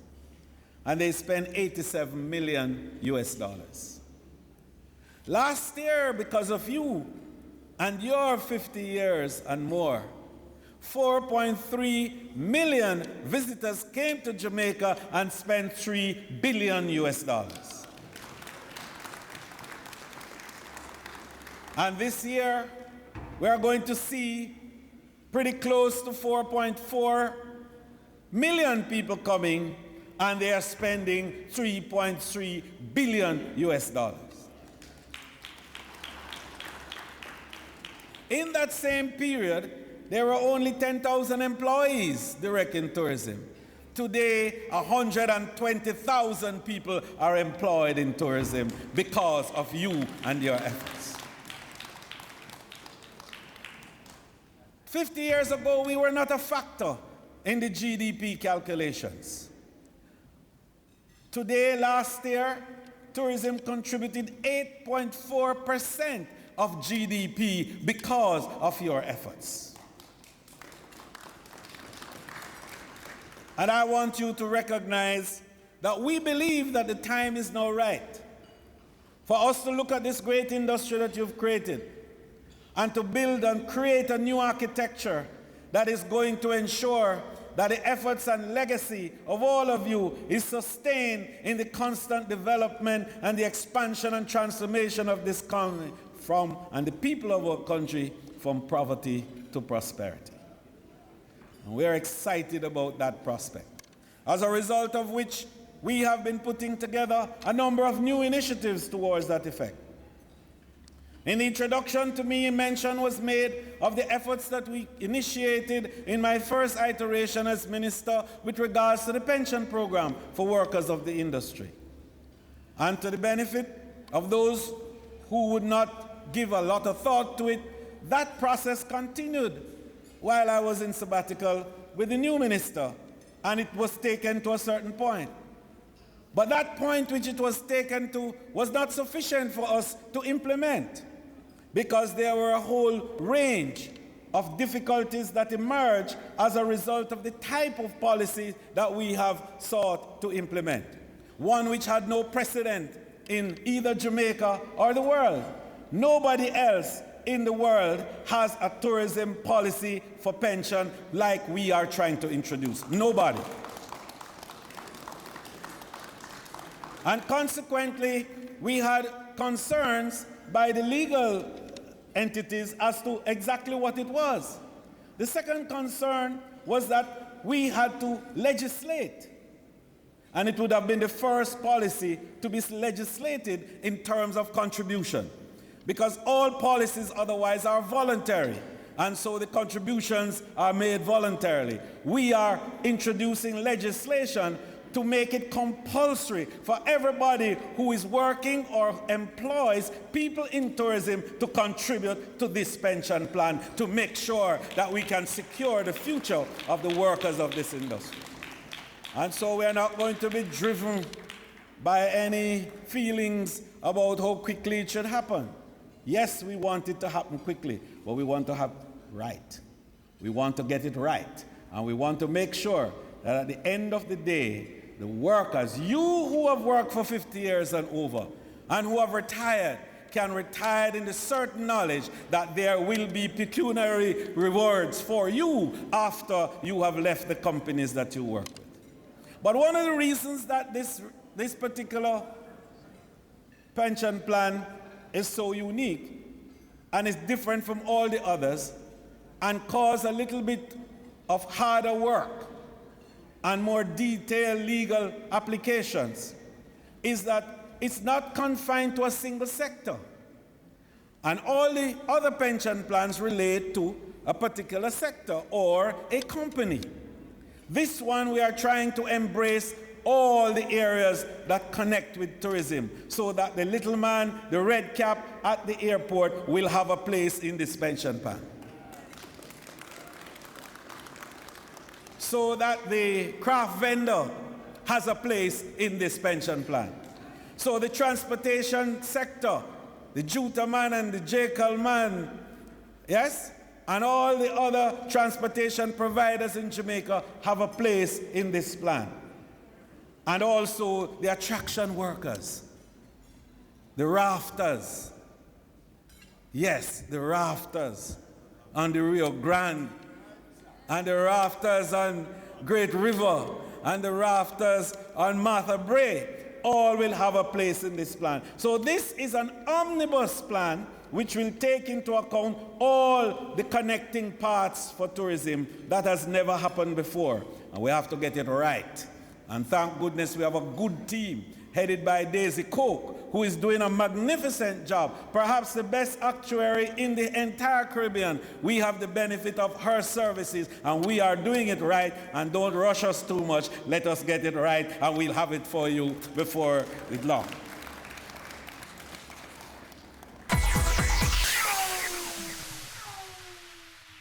Do you want more experience from your SUV? Introducing the 2020 Nissan X-Trail with leading-edge technology, intelligent ride and chassis control, a round view monitor, and hill start assist for confidence behind the wheel. Plus, auto headlights and panoramic sunroof.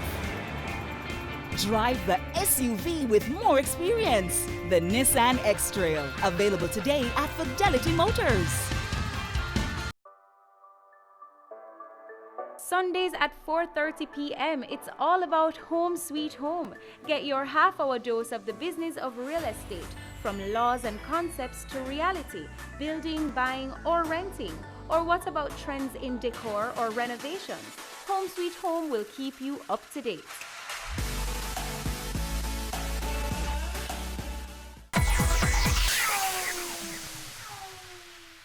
But we need to do something else.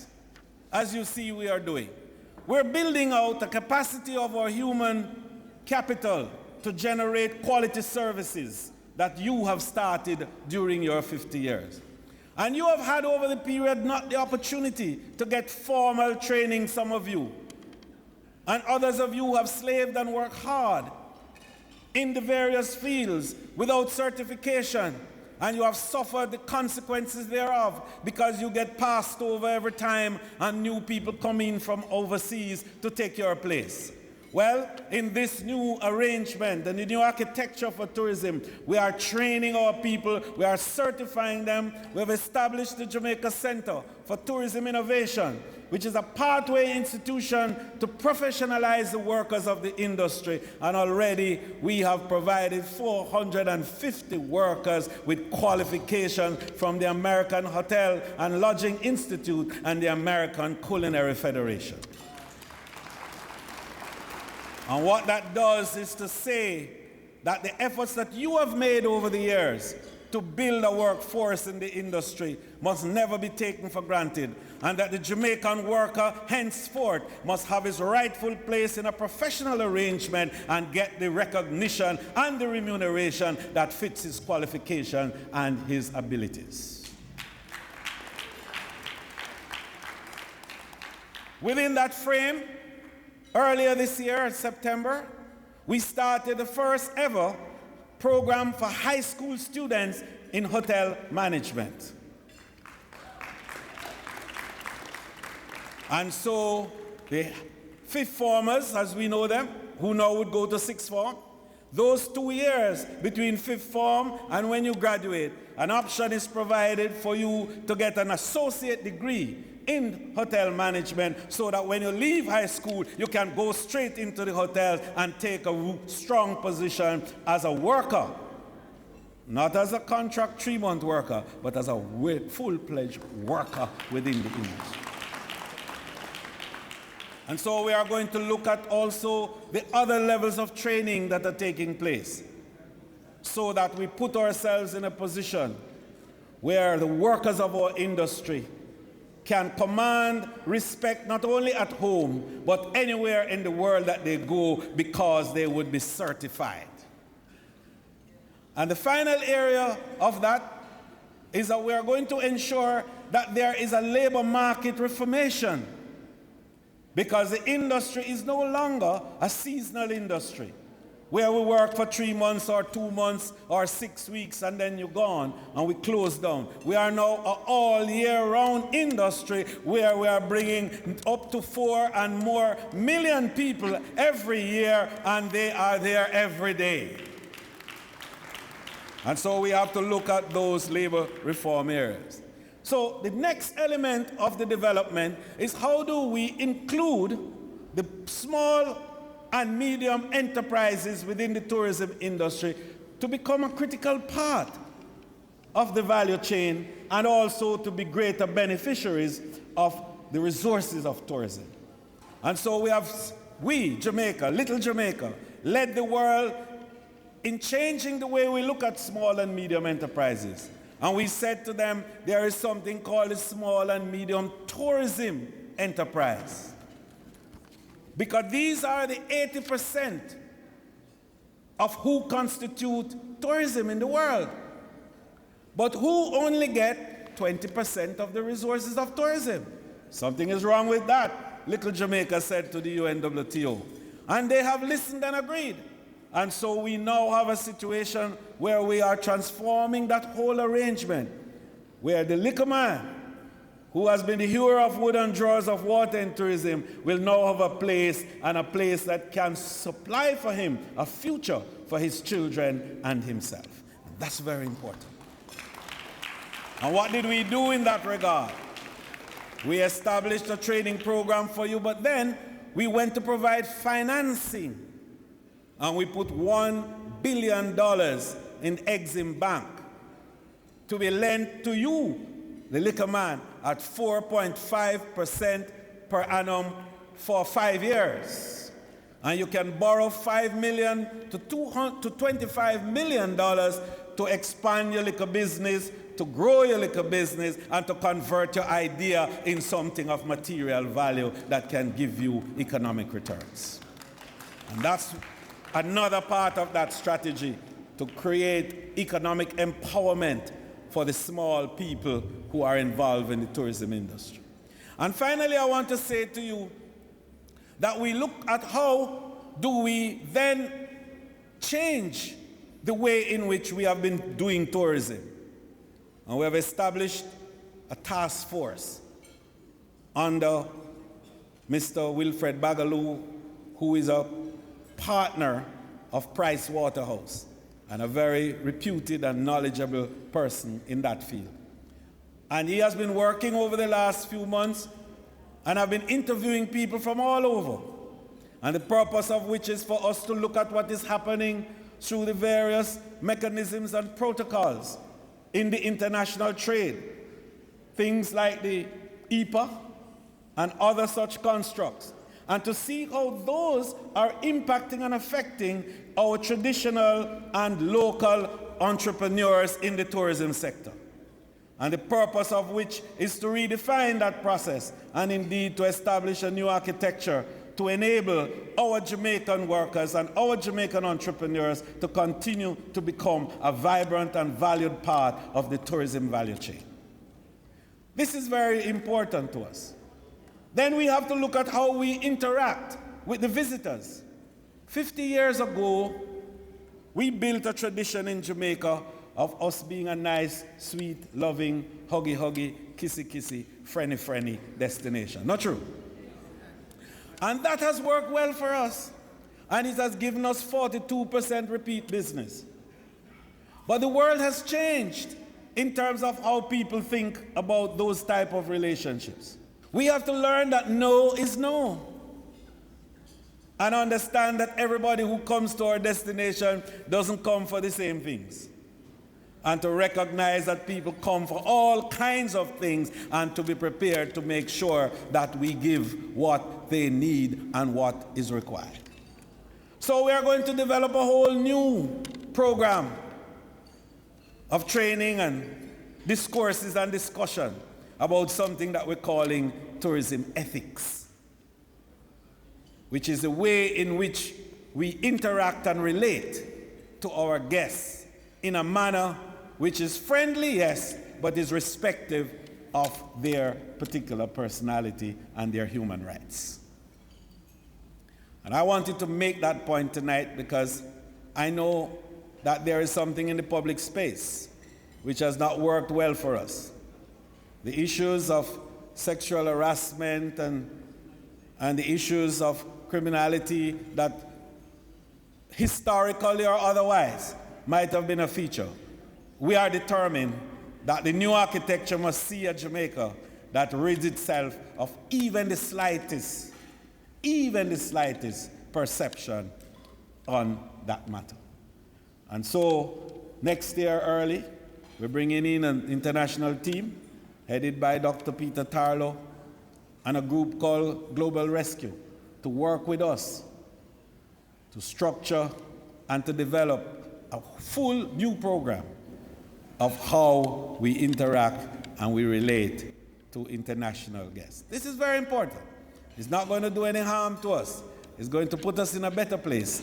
And it is going to make the 50 years and more that you have given to this become golden years, in fact, on which Jamaica is going to continue to build and to become the best tourist destination in the world. God bless you, and thank you very much.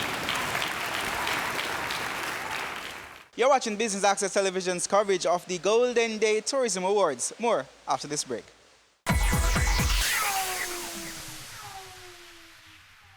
M&A Strategy and Advisory. Are you planning for a merger or acquisition? M&A transaction. The decision to embark upon an M&A transaction is not one to be taken lightly. Whether pursuing a merger or acquisition, or considering a disposal or divestiture, the complexities of an M&A transaction require careful planning and execution. Clients can depend on our specialist teams to lead or support transactions requiring specific expertise on issues including business modeling, fast-track M&A, economic consulting, and government public sector advice. With deep experience, knowledge, and tools, Dodge & Global can meet stakeholder targets and expectations. Dodge & Global consulting teams can help you make smarter, more effective decisions. Let's have a conversation. Contact us at email info@dodgen.global. Website https://dodgen.global. Business current affairs you can relate to. Frank, credible discussion. On point, dissecting the issues. Offering solutions to Jamaica's challenges. On Point. Thursdays at 8 p.m. on Business Access TV.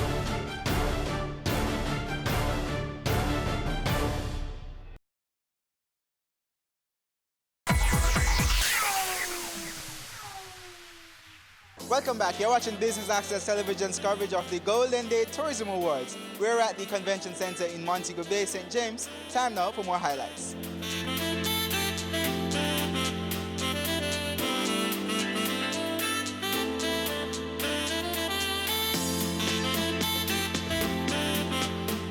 It's now time to move into the awards section of our function today.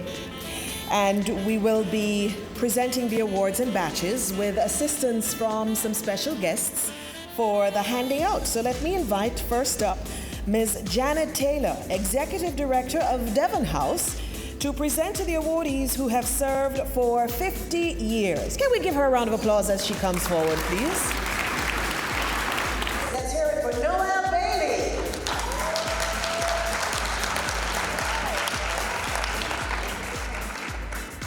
And so let's hear it for our second awardee, artisan, craft trader Kathleen Johnson. Craft trader Velma Parker. Next is Vinette Patton Faulkner, craft trader. 50 years, ladies and gentlemen. Also celebrating 50 years, Gloria Ricketts, artisan craft trader. Tour operator Judy Schoenbein. Also celebrating 50 years, water sports and hotel management, Ernest Smatt. 50 years as a craft trader. Let's hear it for Eunice Thompson, our next awardee.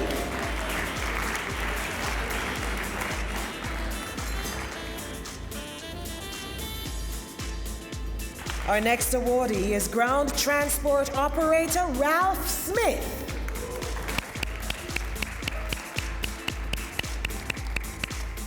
Next, we invite Dr. Kerry Wallace, Executive Director of the Tourism Enhancement Fund, to present to awardees who have served for 51 years. First, in this lot, is Raft Captain Keith Allen.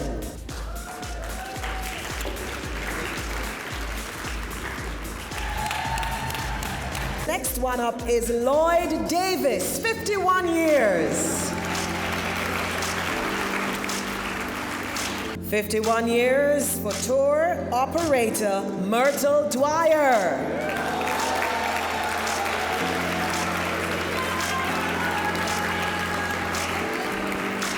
Also 51 years for Hayden Fulcott, raft captain.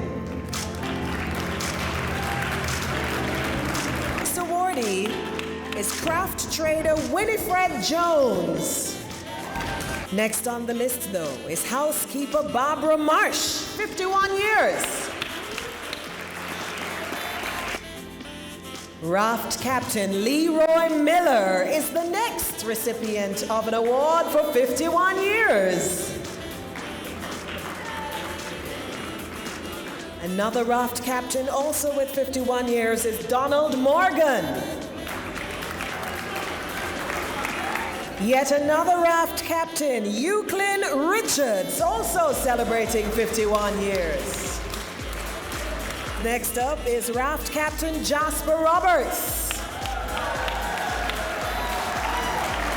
And he is followed by raft captain Augustus Thaxter.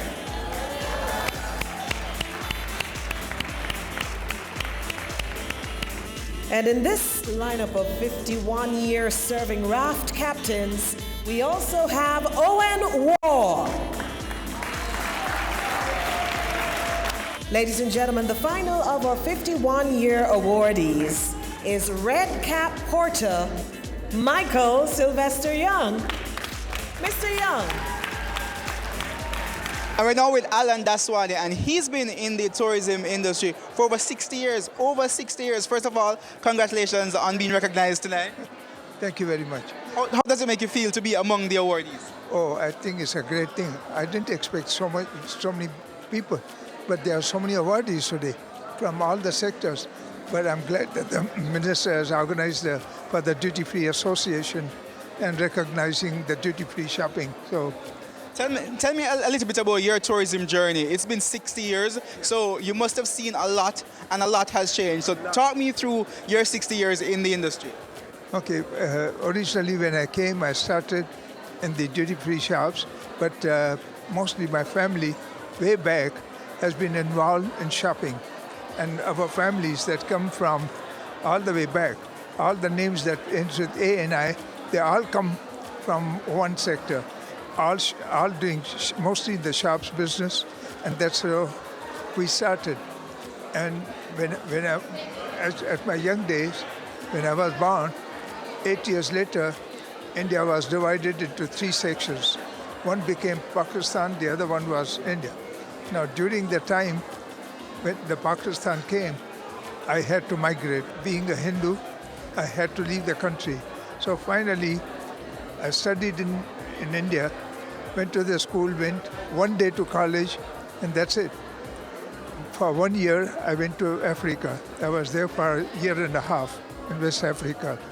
But being in the trade, as a trader, I came to Jamaica. My cousins were here already. So they told me, hey, you come down to Jamaica. So we started our business in those years. And this was 1959. All right, Alan Naswani, thanks for talking to us, and congratulations. We're ready to move into the next set of presentations, and so we invite Ms. Joy Roberts, Executive Director for JAMVAC, to present to awardees who've served for 52 years. Give her a round of applause, please. For 52 years, Isilda Brighton. Our next awardee for 52 years of service is craft trader Iona Hales Murray.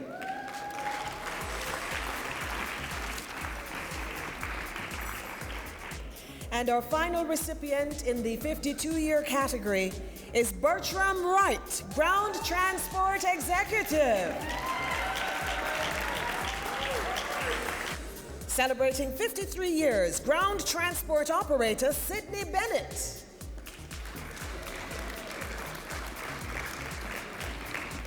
Also celebrating 53 years, craft trader Myrtle Cargill.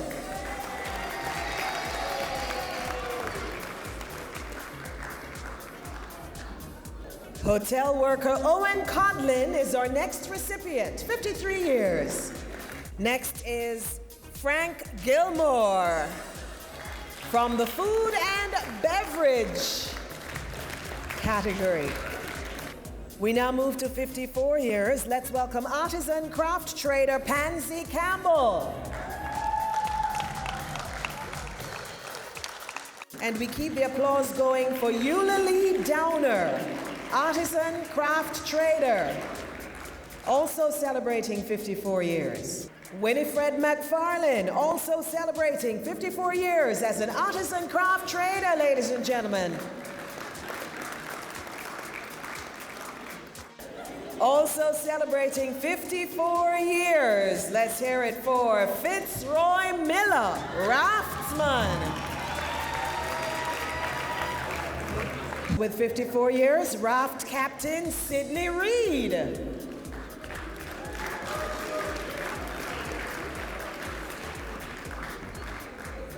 The final of our 54-year awardees is ground transport operator Astley Shakes. First in this lineup with 55 years of service is ground transport manager Kirk Taylor.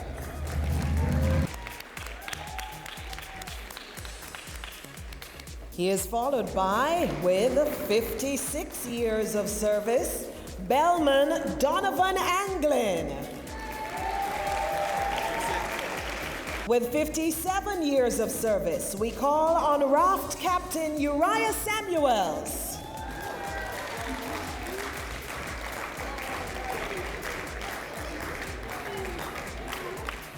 With 58 years of service is artisan craft trader Dulcie Daly. Also with 58 years of service, craft trader Elgita Evans. Also with 58 years is craft trader Mavis Rose. Also with 58 years, craft trader Ronald Stevenson.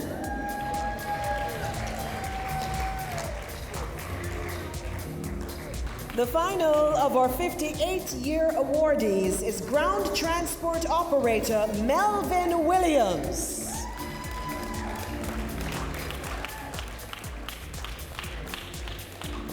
59 years as an in-bond merchant is a long time. Manu Daswani, congratulations.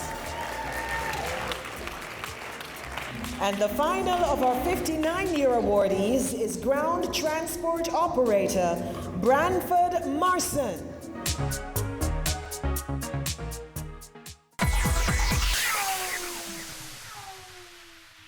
It's Island Hour, it's Island Hour, it's Island Hour, free eye test. It's Island Hour, it's Island Hour, it's Island Hour, free eye test. Free eye testing is back and it's here to stay. Island Eyewear offers free eye testing every day, all day at all locations island-wide. Conditions apply. Make your appointment today at www.islandeyewear.com or call us 630-1180. Island Eyewear, your style, your price. It's Island Hour, free eye test. Welcome back to Business Access Television's coverage of the first Golden Tourism Day Awards. Let's head on back over to the stage to see what's happening. Ladies and gentlemen, these people have served for 60 years and some for more. The first of the group, serving for 60 years as an in-bond merchant, is Indru Dadlani. Serving for 60 years is craft trader Merdilyn Scarlett. Ground transport operator Percival Thompson.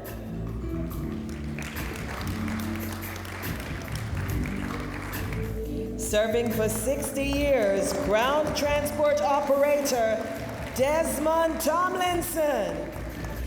60 years, bartender Herbert Teddy Tucker. 60 years, craft trader Aldith McFarlane.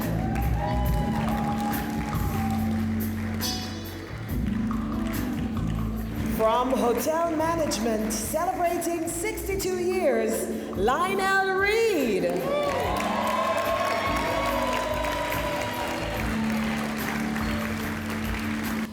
We move from 62 to 65 years. Let's hear it for hotel worker Wordsworth Watson. And when we add 1 year to that, we get the 66 years of service of Elez Glenn.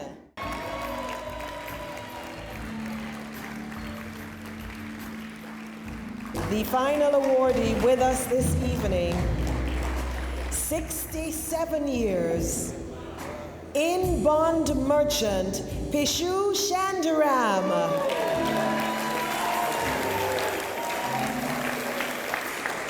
Six years after Jamaica gained its independence, Eunice Thompson joined the tourism industry. That was in 1968. So she's been honored at this function here this evening. Congratulations. How are you feeling?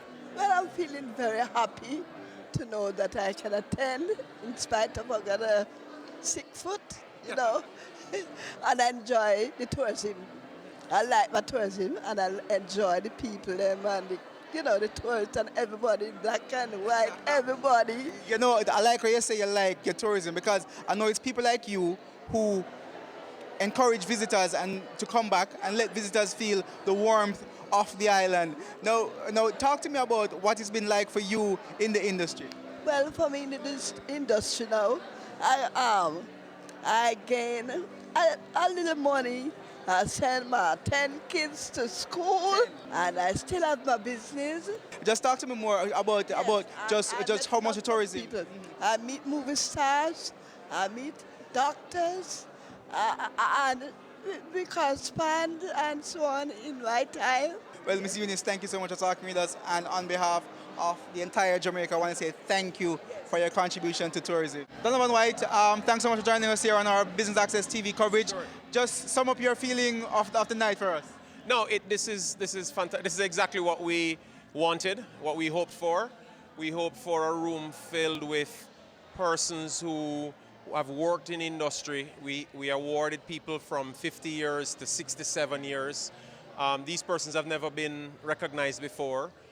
They've given their lives to tourism and the industry of tourism. And so for us to be able to reward them in this way and acknowledge their service in this way is phenomenal. And the room was thrilled with just appreciation and gratitude. We've built a tremendous industry, a very successful industry on the backs of a lot of these people. Just talk to me about that legacy. Well, you know what? We don't grow without the work that these people have done. We stand today, getting 4.4 million visitors to come to Jamaica, earning $3 billion US. It's on the backs of the works of these people over the last 60 odd years. And so it is that's part of the reason why we've created Golden Tourism Day. And Golden Tourism Day is really a signifying, or really is intended to signify the start of the peak tourism season, where everything becomes in demand within the industry. And it is these persons that have continually given this kind of quality service to the industry over the years, why we can have these kinds of numbers. And so it is very significant and very timely, we believe, in relation to making sure that we don't continue to go and continue to grow and go and continue to do new things without acknowledging the presence and the work of these people over the years. Let's talk about the new things and some of the younger workers now in the industry. Because speaking to these awardees tonight, a lot of them was like, it's just the warmth of the people and the smile and all that, why a lot of people came back to Jamaica. So how do we use the lessons from these individuals to help grow the industry and to help influence the younger people within the industry? Well, you know what? Like everything else, time changes everything. And whilst we continue to be an in-demand destination and ranked as the world's best in many spaces, we have to continue to look at how we train our people, how we develop our people, how we develop our industry. We're continuing to grow, but we're also continuing to change. Technology is going to help us with a lot of that. But technology is only a piece of the puzzle, because at the end of the day, we're still in the people business. At the end of the day, it's still about the experiences that our guests and our visitors experience when they come to Jamaica that makes them go away and take the selfie and post it and tag it and make Jamaica go across the world virally. So we understand the world we're in, but we also understand that in the world we're in and that we're operating this industry in, that we have to continue to change and get better as well. Congratulations again to all 57 of our awardees tonight. They range from 50 years of service to 67 years of service. That's phenomenal. I saw some of these ladies and gentlemen going across the stage tonight, and you would never believe the age of which they are today and the number of years they have served this industry. And so I just want to say to them, congratulations again. You've earned this honor, and you will forever be remembered as the first set of tourism workers, 57 of them, that was awarded on Golden Tourism Day, which, by the way, will become an annual event on the 15th of December, if the 15th is a Sunday. And if it's not a Sunday, then the Sunday following the 15th will be that day.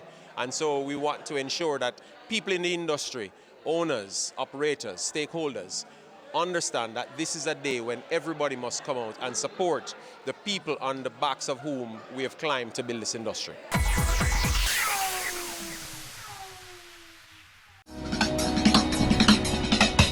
Cameo brings the creative industries to life, highlighting creatives in different fields each week. Art. My life turns art. I breathe, I eat art. Fashion. Food. Without a customer, we're nothing but four walls. Music. Film. Cameo, only on Business Access TV.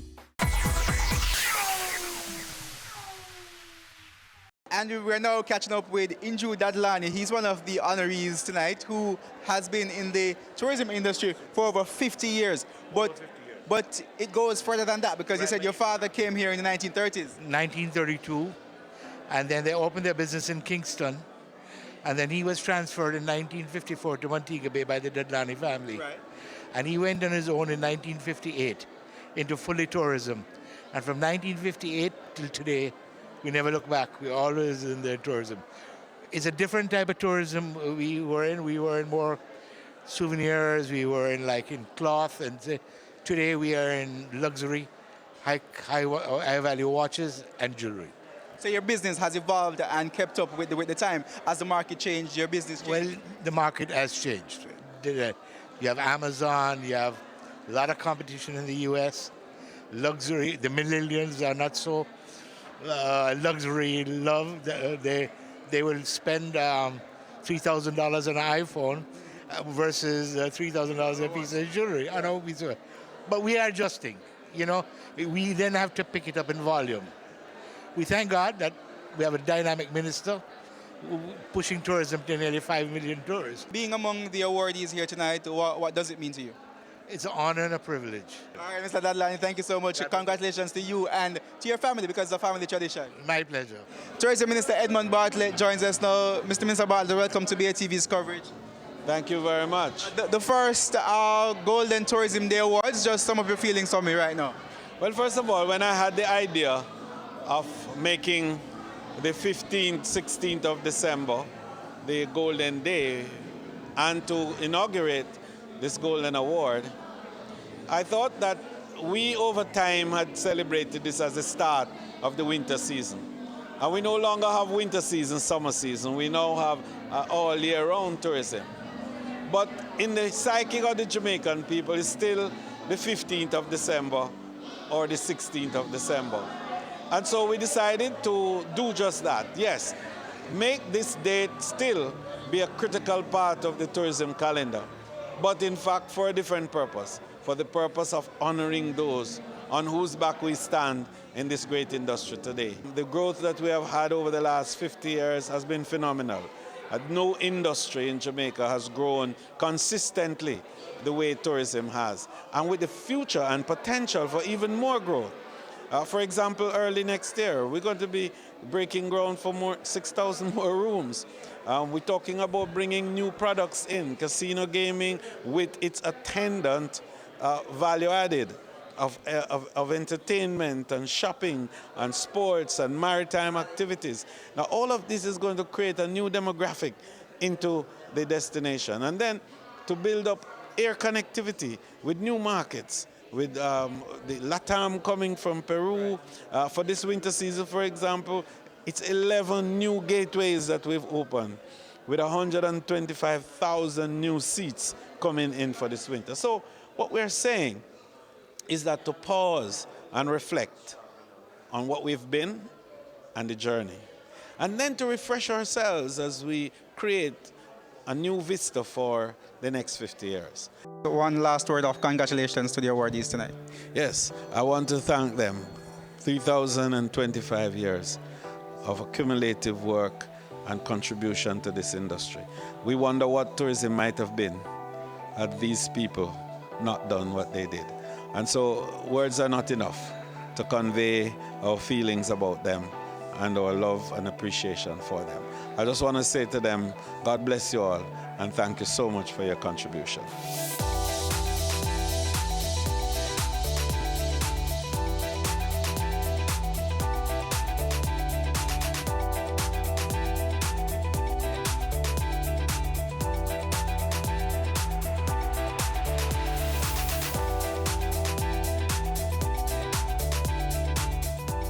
And that brings us to the end of Business Access Television's coverage of the first Golden Day Tourism Awards. We're coming to you from the Montego Bay Convention Center in St. James. We hope you enjoyed our coverage. I'm Kenil Gale. Pleasant viewing.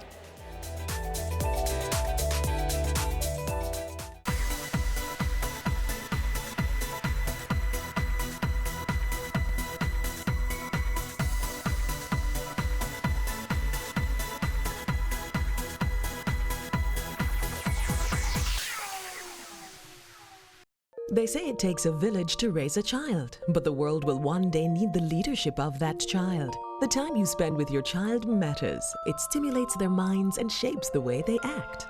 Talk with your children. Help them to better understand the world around them and to value what is truly precious. Above all, the most valuable gift you can give them is love.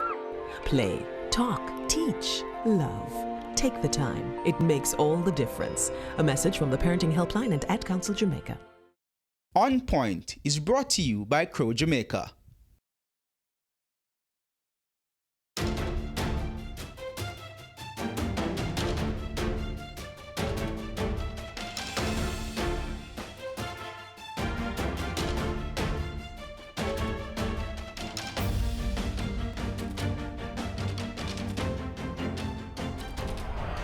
Welcome everybody to On Point for one more week. I'm your host, Patria K. And I'm Dennis Strong. And we've got a lot to talk about. Let's recap the week. Big things for you this week, Dennis.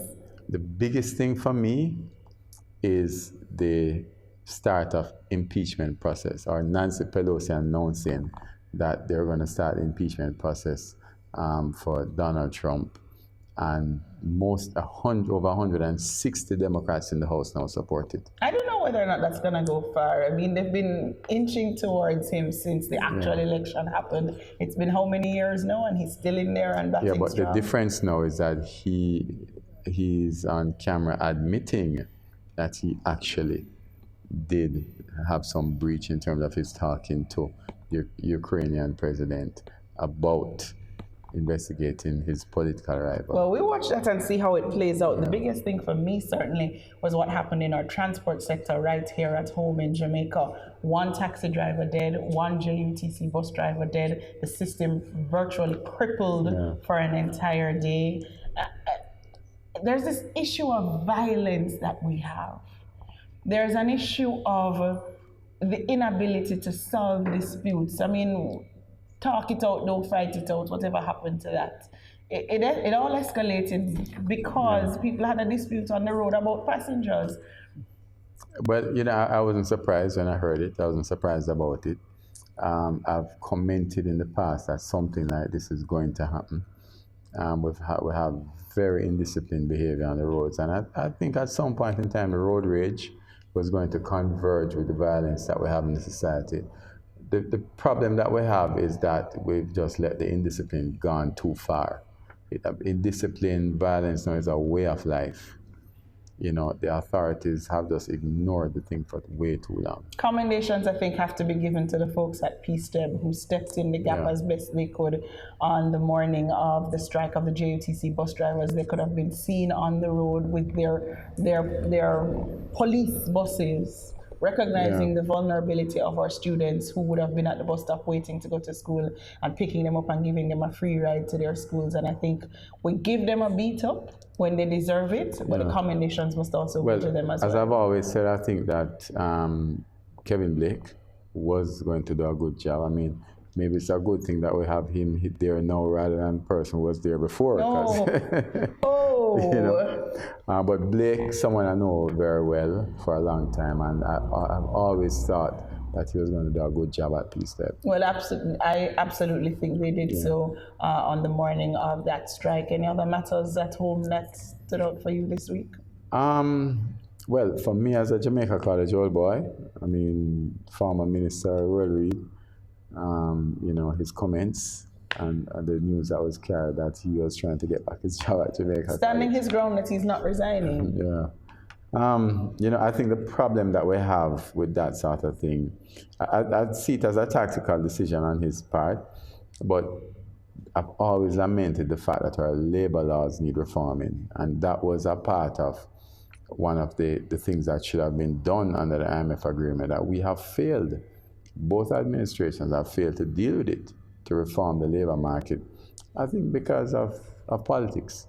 Well, old boys are very involved in what happens to their school. I know you love your Jamaica College, and you will have a say in what happens next. And it's going to be a battle in the courts. The WhatsApp groups are very active. Yes.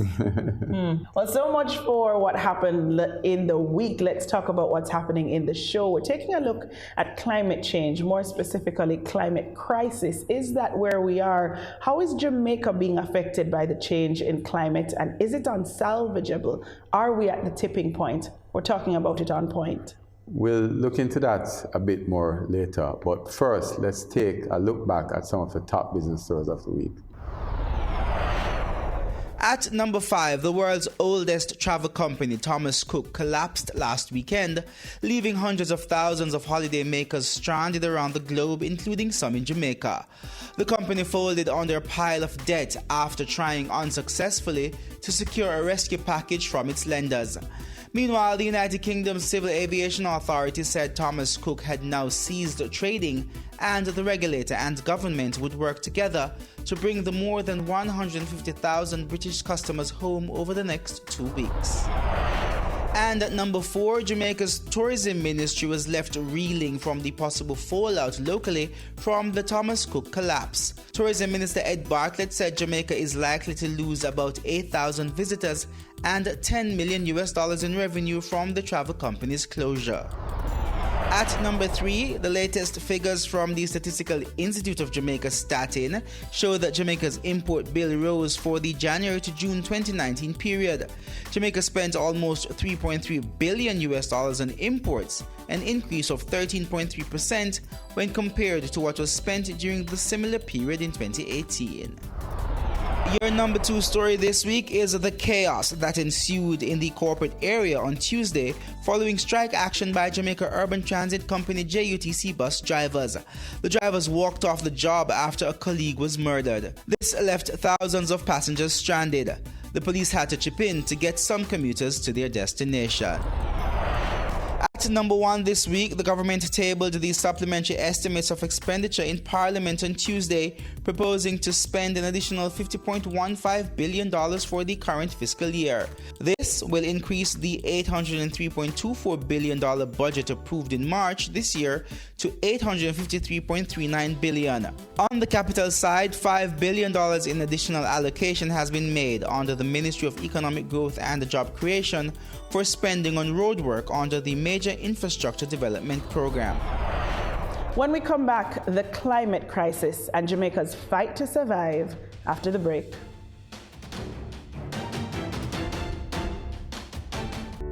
Crow Jamaica Risk Management Services, RMS. Risk management has become indispensable to a company's business operations and management strategy in this complex environment nowadays. Crow Jamaica risk management experts help to turn every risk into an opportunity. We are experienced in providing customized solutions to manage risks and increase transparency and accountability of the companies. Our core services include internal audit, internal control review, corporate governance, corporate compliance, etc. Our team can help you make smarter, more effective decisions. Let's have a conversation. Contact us at email people@crowjm.com, website www.crowjm.com.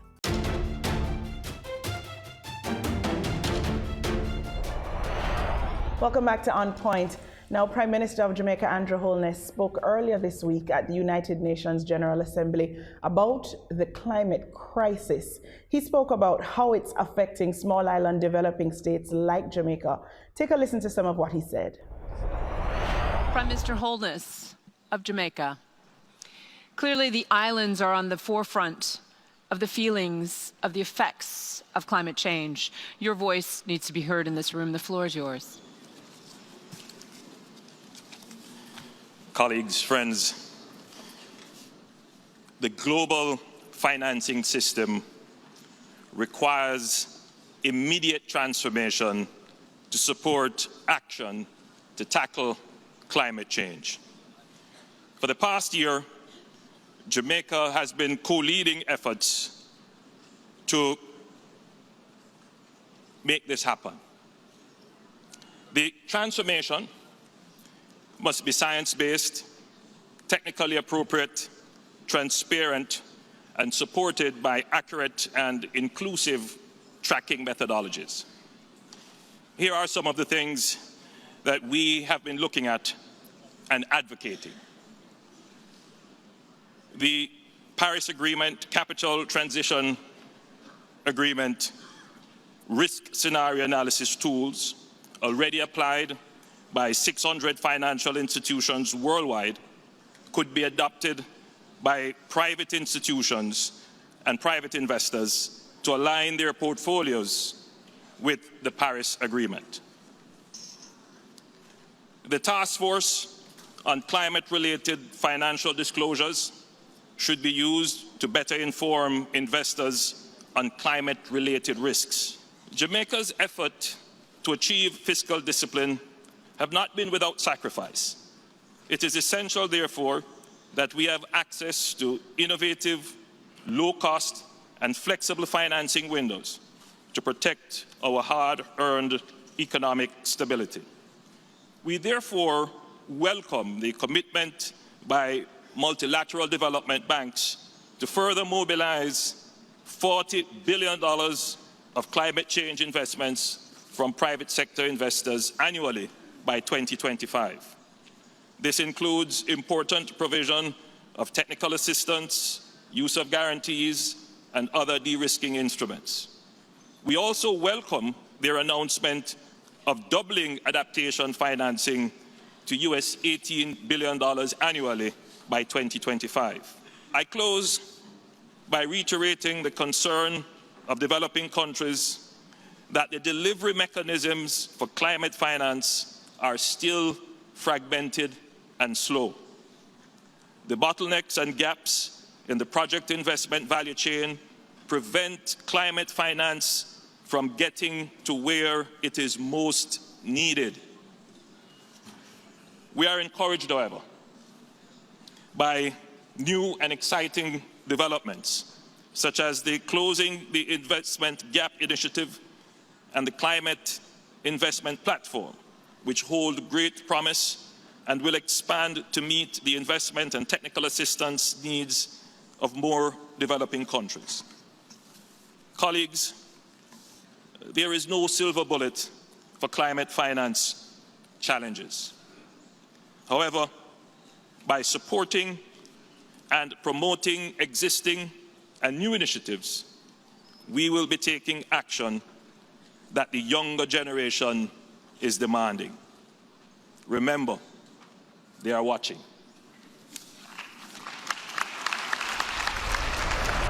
All right, and joining us now to talk about the climate crisis and what Jamaica is doing to adapt to the changing times, we have none other than Senator Pernell Charles, who is the Minister without Portfolio in the Ministry of Economic Growth and Job Creation, and Indy McClymont Lafayette, Communication Specialist for the Adaptation Program and Financing Mechanism for the Pilot Program for Climate Resilience. Ladies and gentlemen, welcome to On Point. Welcome to the show, folks. Well, let's get right into the conversation because I want to start out with this climate crisis label. Yes. Would you describe it as such? What we do know is that we have significant challenges. The word crisis itself is a word which you have to be careful because it really tugs on you emotionally and may cause persons to have the wrong response in getting scared instead of being prepared, though they should be scared. Mm-hmm. We, like many other small island developing states, are at incredible risk. We are vulnerable because of our geographical location. We are vulnerable because of our size and many other characteristics which cause us to have no other choice but to recognize the reality of the intense systems that are impacting us and to use every means possible to get all on board in preparing proactively to be able to not just respond, but to withstand the impacts. You've seen the unfortunate results of climate change and the impact across the Caribbean region. But let me ask though, Indy. I mean, I totally agree with what the minister said, but based on what we're seeing globally and the new studies that have come out, aren't we in a crisis really? I mean, they say we just have a few more years before this thing is irreversible. I would say what jumps out for me is the whole issue of urgency and the need for urgent action, especially for small island developing states like us. Because the reality is, unless the global community gets to certain targets, we are going to continue to feel the Dorians and the Marias that we have been having and not been able to withstand. So that is where the crisis comes in for us. We have to be very vocal internationally in asking for the 1.5 target to be met if we want to survive as small islands. So I would say, as small islands, yes, it is a crisis of survival. And that's where our governments have a challenge.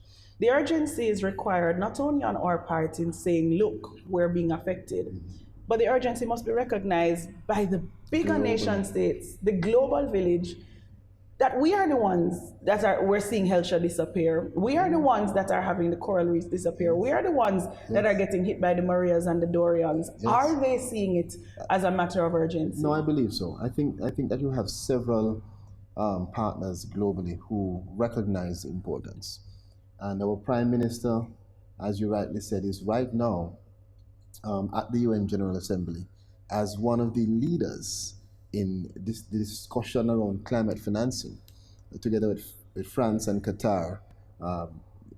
We are representing the small island developing states. The response has been so far, I think, positive, but there's so much more that is needed. So there are some very specific targets and specific requests that are being submitted and made in relation to seeking more support, and not just financial support, because we are going to have to require our global partners to change their own behavior. We are the most affected, but perhaps the ones who contribute the least. What do they do that harms us? A lot of it goes down, I think, to industrialization and just practices which cause the greenhouse gases and other things which harm. And the world is connected. It's one big interconnected world. And so if you affect the planet to the west, those to the east will feel it. So how then do you look at capitalist world with the billions of people and say, hey, my 3 million's over here and you're affecting me? I mean, as you said, what do they do that harm us, right? Really and truly, if the US, China, India, which are the main emitters, change quite a few things in terms of energy consumption. Yes. That is a big thing, oil and phasing out oil, going more to green energy. And renewables. Right, those are some of the things that are priority, because the reality is small islands, the Caribbean, we only contribute 0.8% to global emissions. So if everybody did everything that we're supposed to mitigate and adapt, it's only 0.8%. It's starting though, we have to recognize that. It's starting, because you ask what the response is. And I can tell you, I'm just coming from China 1 month ago. I was there. There is a lot of work to be done. But we must recognize that the improvements in terms of the introduction of renewable energy technology and targets that have been set for us to improve the energy efficiency, those are global targets. But you have folks who are going to listen to us talk and say, we can talk about this academically all we want, but when you've got the head of perhaps one of the largest developing countries out there questioning whether or not climate change is real, what real action can you get out of the United States if the president doesn't even believe that this is a real thing? There are various ways to interpret your understanding of a particular definition. Regardless of that, I always examine the practical realities. And I think that the United States, despite the varying understandings and conclusions that have been drawn, have to face the fact that there must be better use of energy. There is obvious impacts, whether you want to call it climate change or not. There are obvious impacts and consequences that arise from our actions. And like everyone else, we are going to either have to do it or be compelled. But Minister, they're not doing it. And therefore the question in there is that based on the time, and I'll get down to the time again, the time that they say is irreversible, and the attitudes that are out there, do we have enough time to save the earth? That's fundamentally what it comes down to, you know. Well, according to some of the scientific reports coming out of the Intergovernmental Panel on Climate Change, there's what's called a tipping point. Right. And if I'm correct, I think it's over a 20-year span, but that gap they're saying is closing. But they said it's another 10 or 12 years to go. Right, are melting more quickly. But I think, so yes, the time window is narrowing if we don't really get serious now. And the case of the US is a special one because what we have to note is that the US has not gotten out of the Paris Agreement yet. Despite what Trump says, the way Obama They're still did signatories. they could not come out so easily. So it's still effective until the end of his term.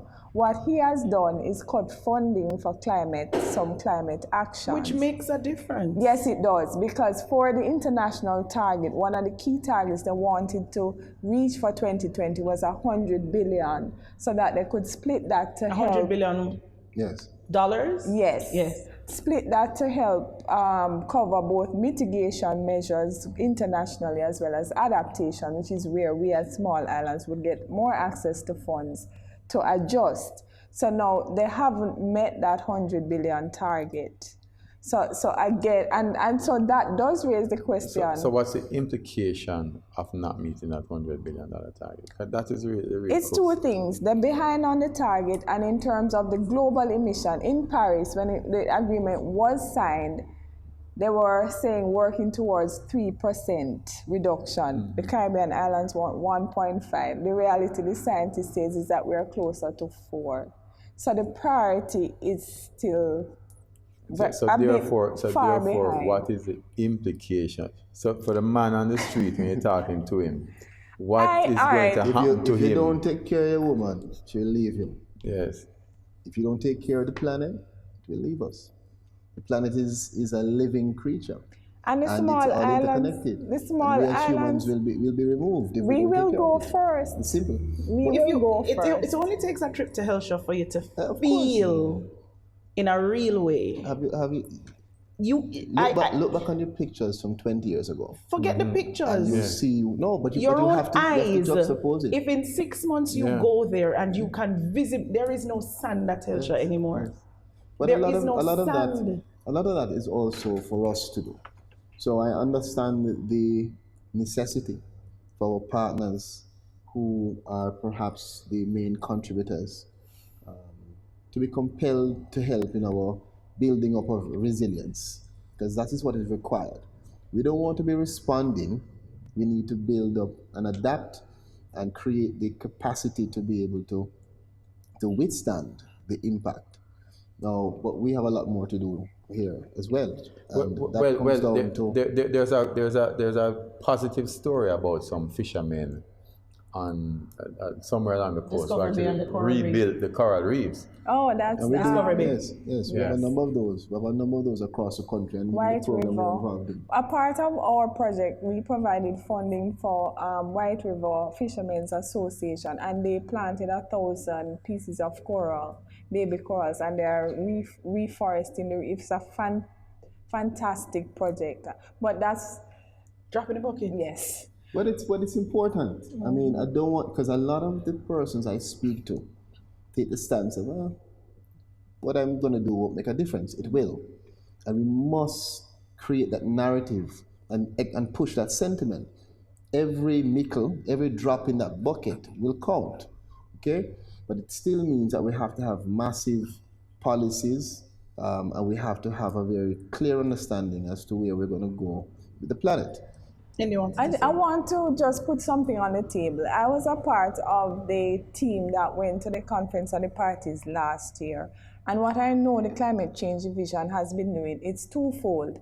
It's encouraging us to do all that we can to adapt, because internationally they ask everybody to do that. But there's one issue that I know that they are pushing for, which is called loss and damage. And it is where countries like the Bahamas, who you put in everything and try to adapt, but then there's only so much preparation you can do. A Dorian comes and wipes you out. Putting in some funding there for those countries to help them come back, build Who would back. contribute to that pool?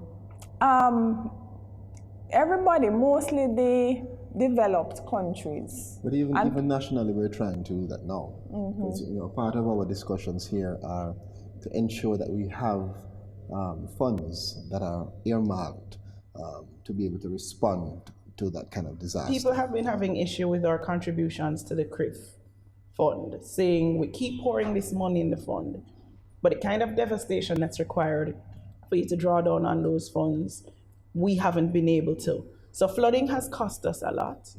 Storms have cost us a lot. Tropical depressions have cost us a lot.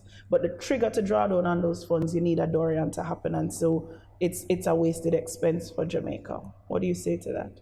But I'm saying who knows when we'll get a Dorian, so you cannot not be a part of something like that. But I also know it's a what? A waste of money for us to be doing that. Because I think they are looking at adjusting the we parameters. could be safe. Yeah, well, they have to. Yeah, I think they are looking at that. The 1.5 report, which Professor Michael Taylor did, a lot of research is coming out, so we have to be guided by the science. So I think CRIF is looking at how they can rework. But let me ask you though, Indy. In order for us to understand and for the viewers to understand the impact of this thing, give me a timeline and unfold. Tell me how things unfold. We know about movies like The Day After. You want to hear doom and gloom by when? When are we all gone? Because when is it over? When should I kiss my mother? This is the urgency we're talking about, and we have to put it in cold reality for people. I don't know that you can give any specific timelines, but one thing that we can take into consideration, it's what's called climate departure, and they're still doing research on this. But a study came out a few years ago which indicated that Kingston will be one of the first cities in the Caribbean to experience climate departure, which means that each year we get successively hotter. So every year, if the temperature was 10 degrees, next year it will be 11, and it keeps climbing. Yeah. And after a certain point, it's not gonna go back to normal. So sometimes we say, oh, no. So it ties in with the tipping point that maybe after 10, 12 years, this is the new reality. We keep pointing fingers at first world, at developed nation states, and saying you do and it affects us. But we can't completely absolve ourselves of the responsibility that we play, of the part that we have played in the degradation of climate. What's the role that we have played, and what behavior do we need to change to make things better for ourselves? It's one planet, yeah? And, it doesn't take too much for you to even look on how much garbage, Dennis, you did it, how much garbage we have in the wrong places in our country. We have to have more than just enforcement, more than just legislation. There has to come a point where we all appreciate the requirement to change our behavior, or else. Indeed. As much as we sometimes curse Jamaica, I'll say that we have been doing a lot to position ourselves to adapt. Right now, we are the only Caribbean country that has 4 projects under the pilot program for climate resilience. And what they are doing is targeting both policy and vulnerable sectors to help us to build resilience. So for example, the agricultural sector, working with farmers to get them to adopt more climate resilient practices. So if you always plant breadfruit or banana, when hurricane do come and everything gone, put in pineapple, sweet potato. You want pineapple every day, but no. But be pineapple. open to experimenting to crops that are more resilient. If we have St. Elizabeth, the drought, the farmers dying, but how do they adapt? What are some of the things they can plant that don't need as much water? The science, so you is doing some research with the farmers to help them to transition. Hold the thoughts. I want to hear about those 3 other pillars, and then after that I'm going to tackle you from the policy perspective, because you have a responsibility for water and we have a water crisis. We'll talk about it after the break.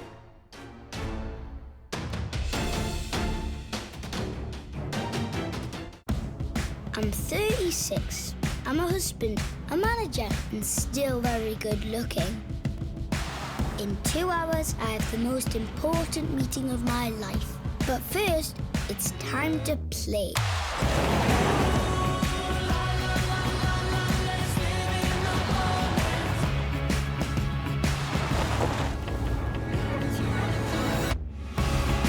The new Suzuki Vitara.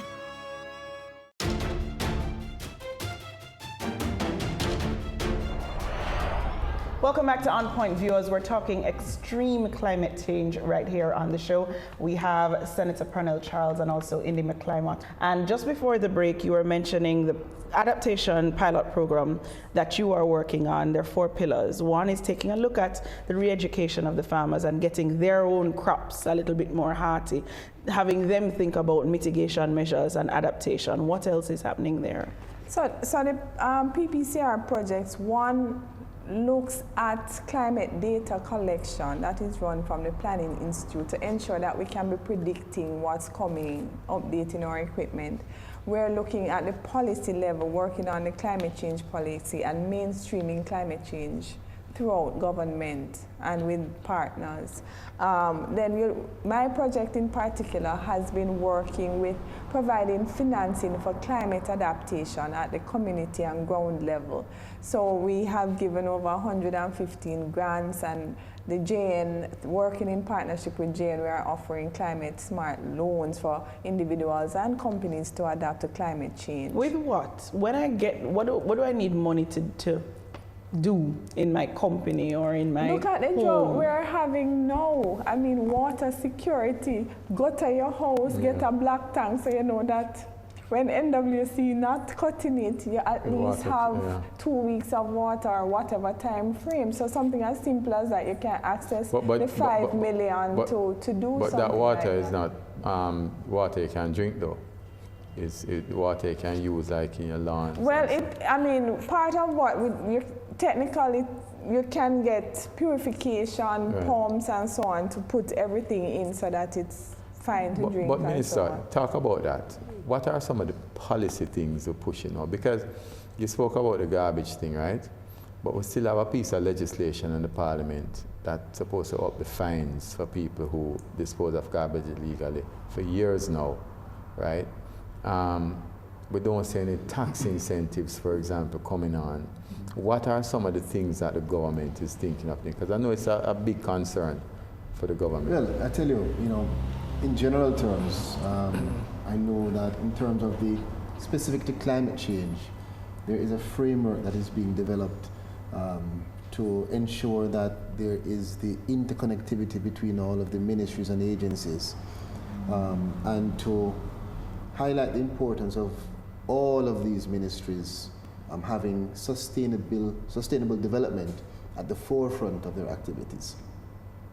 See a lot of work from Minister Williams trying to change out the dependence on fossil fuels, etc. Yes, definitely. So it's energy efficiency, lowering the greenhouse gas emissions, ensuring that we introduce the renewable energy technology, ensuring that we have rainwater harvesting that's coming from climate change, but also in the water sector policy, and just ensuring that all of the aspects of development are aligned. So you'll notice that our, what we call Vision 2030, our national development goals are more than 90% aligned to Action 2030, which is what defines the sustainable development goals for the planet. And yet, Minister, there's somebody who is hearing the fancy talk and saying, I still can't flush my toilet right now. Yeah. Somebody who is looking out their window and hearing that the legislation has been passed, that apartment buildings can now go higher than they used to be able to go before. and you still can't get water on the ground floor, let alone on the 8th floor of an apartment building, and they think, what are you saying? And right now, Patricia, seen a lot of rainfall and I still can't. And let me tell you, I sit here having inherited a system which is completely deficient, but I have the responsibility to solve it. And so I know that I take the blows, and I understand the frustration because I live here. We are all in it together. I've had to scoop up close to the wall too. But things are getting better.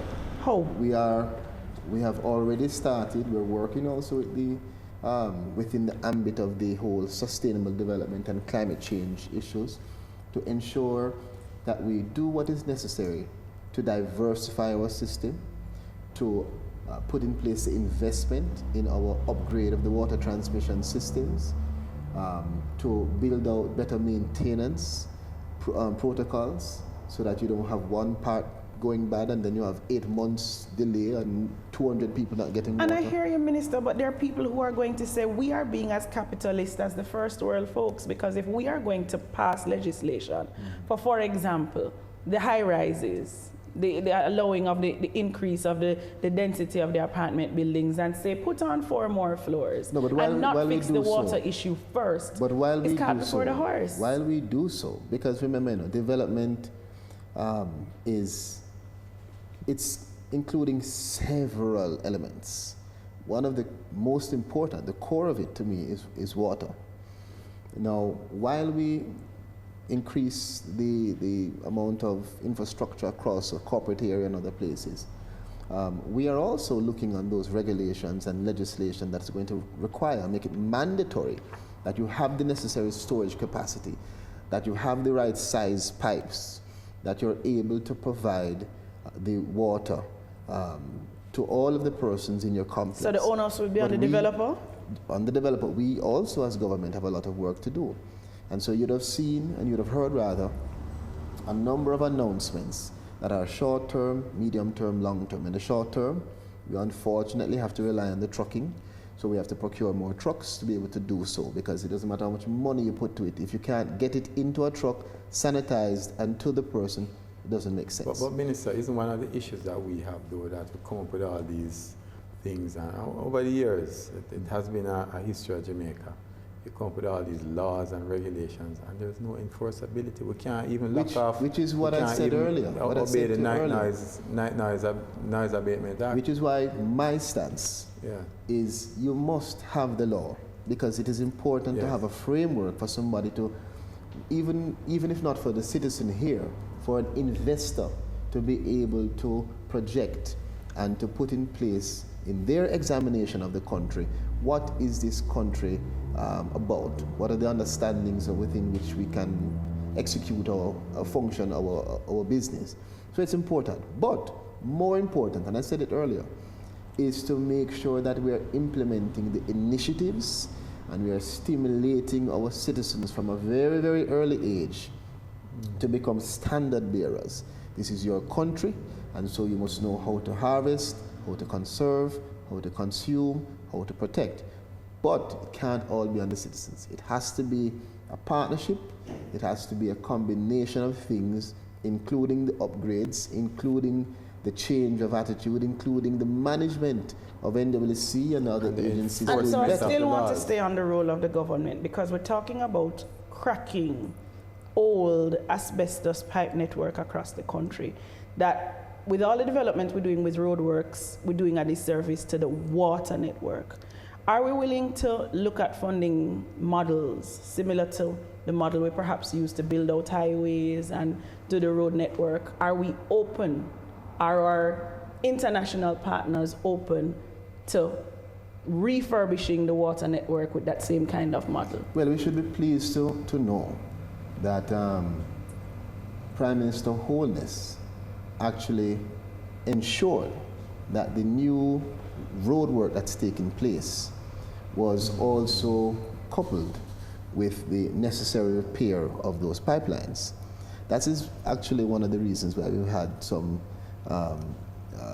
so much deficiency in terms of water getting to all of the consumers, because we've been doing work on the pipes. But when that phase passes, we're going to see the improvements.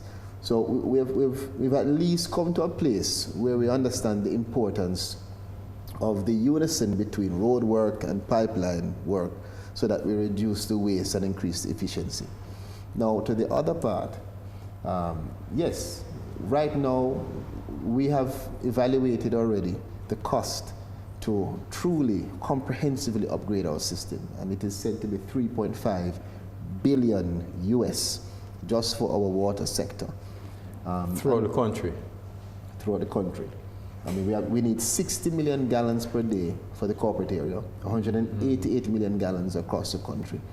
And for instance, one water treatment plant, which we're intending to do, which is at the final negotiation stages now for real corporate content, costs 60 million US. To fix the pipelines from 6 miles going up, another 60 million US. So you get an idea of the intensity of the investment that is required.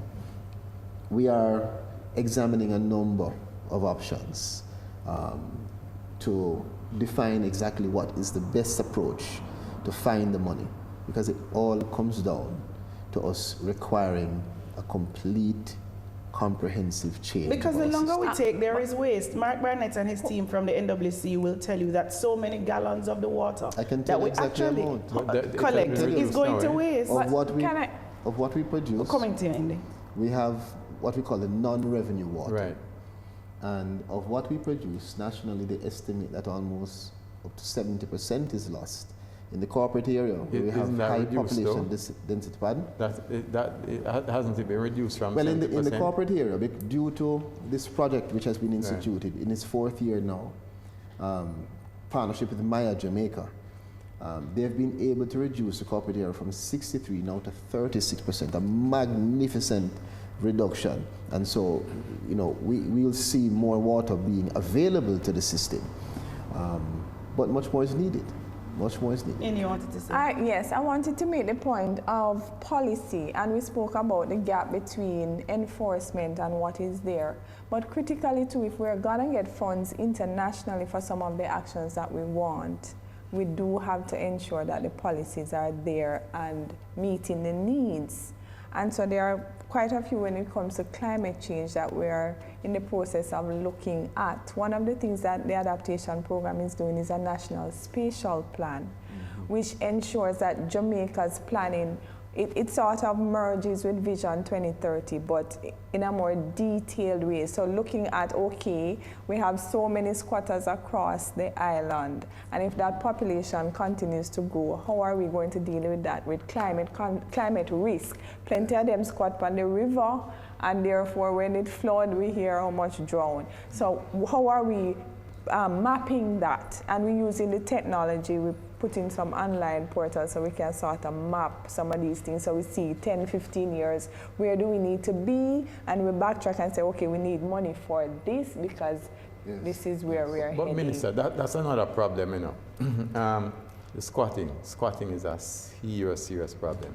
You can't police the communities, you can't collect garbage in the communities because the squatting community is not organized. I'm going to commit to coming back another time to talk to you about it, because we have a squatting policy. Yeah, but Minister, a part of the problem with the squatting, you know, is that over the years, politicians have encouraged people to squat. Name one. So that they can have votes in the areas. You tell me who is encouraging them. And you will deal with them. I'm in charge of it. I will deal with them. You deal with them. Right. Tell me who. But the reality is that you're completely correct. Yeah. It causes us to have a dysfunctional system, and it impacts more the generations that grow up and grow into that area. It's connected to security issues, connected to environmental issues, and most importantly, connected to a psyche. Yeah. Just how you see yourself. So it's something which, from the perspective of the housing section of my portfolio, we're taking very seriously. I'd have to come back. There's a lot about it in terms of social housing and squatting, and what we're doing now is a national survey, so we can firstly get a full understanding of where we are. you're going to need another half an hour for that. I still have questions about water. There was the idea at what point floated about making the NWC a privatized entity, and that the level of delivery, of service delivery, the urgency to a commitment to quality might be maintained if the NWC was privatized. Is that still on the table as we look towards the rationalization, and is that in the short order? It is. I'll say that openly. I am willing to look on any option that's going to allow me as a minister to be able to provide better service for the people of Jamaica. Does anybody want to buy the NWC? Let's discuss that. I'll discuss that with the several international partners that are examining it right now. But certainly, we'll have to find a way. We'll find a solution. The other option is not available. The option of just simply leaving it as is untenable. We have a clear mandate, which is to not repeat mistakes. And in doing so, we have to look at a different structure. And that's something which is now actually being designed and finalized in a cabinet submission, which should be before us very soon for us to really examine it in further intricate detail. Interesting experience from the University Mona campus. We had the past principal on, and he told of digging their own well. Yes. Digging their own well and solving a water shortage issue that they had for decades on that campus. Are we looking to those kinds of solutions? Because the catchment facilities right now, even with the rain, most of the major ones, all of the major ones, are under 50% of capacity, even with the rains. And so, do we look at things like looking at underground waters, building new catchment facilities? We talk about doing new things. What are those new things? Well, firstly, there are a number of activities that are being now explored and that have already commenced through the NWC and the rural water. We have rainwater harvesting in schools and other institutions. We have the rehabilitation of several catchment tanks across the country, the rehabilitation and institution of several minor water supplies, particularly in rural areas. We are looking to build out and rehabilitate around 10 or 11 wells in the corporate area, which should give us an additional 10 million gallons per day to meet the demand of the 60, which is required. We're looking at the Rio Cobra content to bring abstract of 15 million gallons daily from there. How do people live here and the water is on the other end of the island? Have we thought through how that works? How we developed our countries in an inverse way. So we have a lot of our resources on the north, but we settled on the south. And so we do not have a shortage of water. What we have is a system that is not diversified enough to tap into all of our sources of water. And it's understandable because of the cost. For instance, we hear people talk about desalination all the time. Minister, why not desalination? Why not desalination? The cost. NWC is perhaps the biggest JPS customer. If you were to add desalination to that, in a time and within the context of us having pipes that are leaking 70%, that would mean you have the abstraction of more expensive water, you're losing more expensive water, and the consumer will have a doubled or tripled rate. I see Indy making notes, which means she has a point that she wants to make. No, I'm thinking of quite a few of the things when you're looking at the access with the water. And I'm also looking at where a lot of our infrastructure is on the coast. 70% of our developments are on the coast. So in our strategies and our thinking, we have to look at how we develop. You were raising the point about the inverse development. Coastal sea level rise means that our hotels and beaches are at great risk of going. Our airport, we rehabilitated Norman Manley. However, it's still a great risk, and so we have to rethink quite a few things in going forward if we really are serious about adapting. But isn't it policy issues though? Because you think about airport. No, it is not sensible to put an airport on beside your water. Right, the airport must be inland. That's one thing I've learned. But the whole, how we have developed our country is really a lack of policy and enforcement and all of that. I mean, have we reached the tipping point there? And that's the final question not to just you. Policy. I mean, there is a clear. You can challenge many of the decisions made in the past. Planning and coordination could have been much better. And again, the reality is we've inherited a system which is woefully deficient. Right. But that's the past. How are we going to change it? We're responsible for the solutions. And I personally am listening to India and I'm thinking water is the core of climate change issues. And so I know that the adaptation program has a lot of funding. And we need to put some of that funding towards the water sector. And it's something which I've spoken to Uname about as well. Because if we define our way forward by planning, not just for tomorrow, but for 100 years, like the Chinese, then we are going to reap the benefit of better and smarter decisions. Senator, we're going to hold you to that. You inherited a bad system, yes, but we're going to hold you to making bad better. And it has been improved. Indeed. It has been improved. Yes. Thank you for joining us. Thank you so much, Senator. Thank you very much. We take a break, folks. When we come back, so much more on point. Do you want more experience from your SUV? Introducing the 2020 Nissan X-Trail with leading-edge technology, intelligent ride and chassis control, a round view monitor, and hill start assist for confidence behind the wheel. Plus, auto headlights and panoramic sunroof. Drive the SUV with more experience. The Nissan X-Trail, available today at Fidelity Motors.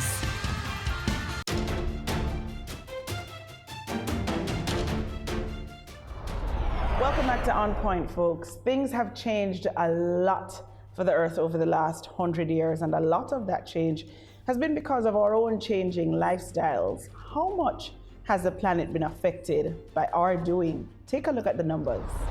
In the year 1900, the total global emissions of carbon dioxide from burning of fossil fuels, deforestation, agriculture, and other human activities was 1.957 billion tons. By 2018, that figure ballooned to 36.831 billion tons. China was responsible for 27% of global carbon dioxide output in 2018, while the United States of America accounted for 15%.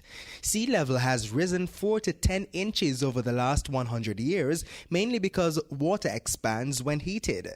The melting of glaciers, which has occurred worldwide over the last century, also contributes to the rise. June 2019 was the hottest June on record for the globe, and Kingston recorded its highest temperature ever when the thermometers registered 39.1 degrees Celsius.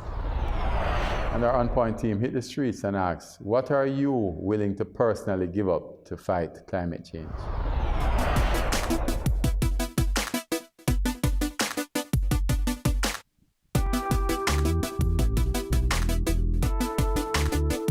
One of the things I try my best to cut back on is, for example, the use of plastic. I kind of like the idea of the government bringing across by not having us, each time you go to the supermarket, you get a set of scandal bag. But instead you bring your own bag. That's a good method. As I said, I like to cut down on electricity. I don't use that much because I don't see the nature going solar. So until then, we have to use gas oil, and for that, you have to cut down on electricity. Well, I think using less electricity, less energy. Yes, personally, that's what I think I would be willing to give up. Personally, I would give up using less electricity because that's oil conservation. I recycle, so that's also something that helps with climate change. And in addition to that, the government had imposed a scandal bag.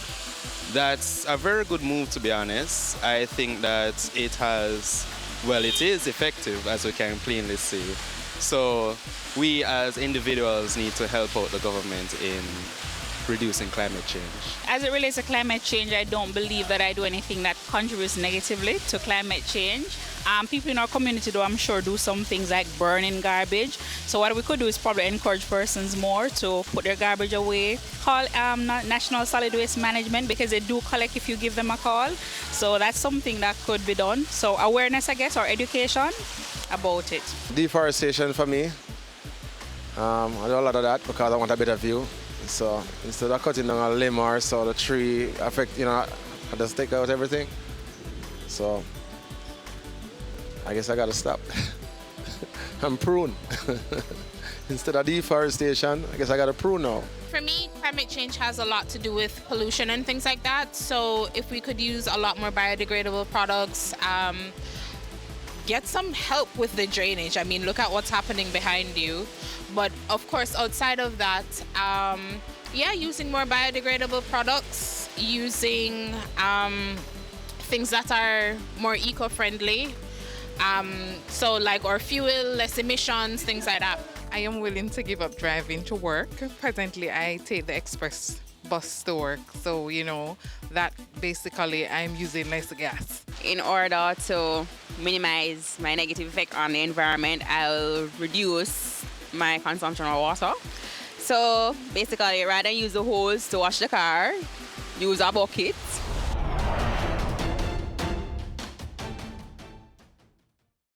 Doggin Global Introduction. Doggin Global is an integrated multidisciplinary professional service firm. We are integrated as one firm and provide several professional services, including audit, accounting, tax, IT, risk, HR, performance, M&A, corporate recovery, and other advisory services. The firm is organized in several professional service units, which includes Doggin Auditors, Doggin Advisors, Doggin Legal, Doggin Finance, Doggin HR Solutions, Doggin Tech Solutions, Doggin Media, Doggin Corporate Secretarial. If you are interested in any of our services, please contact us for a free quote. Email info@doggin.global. Website doggin.global.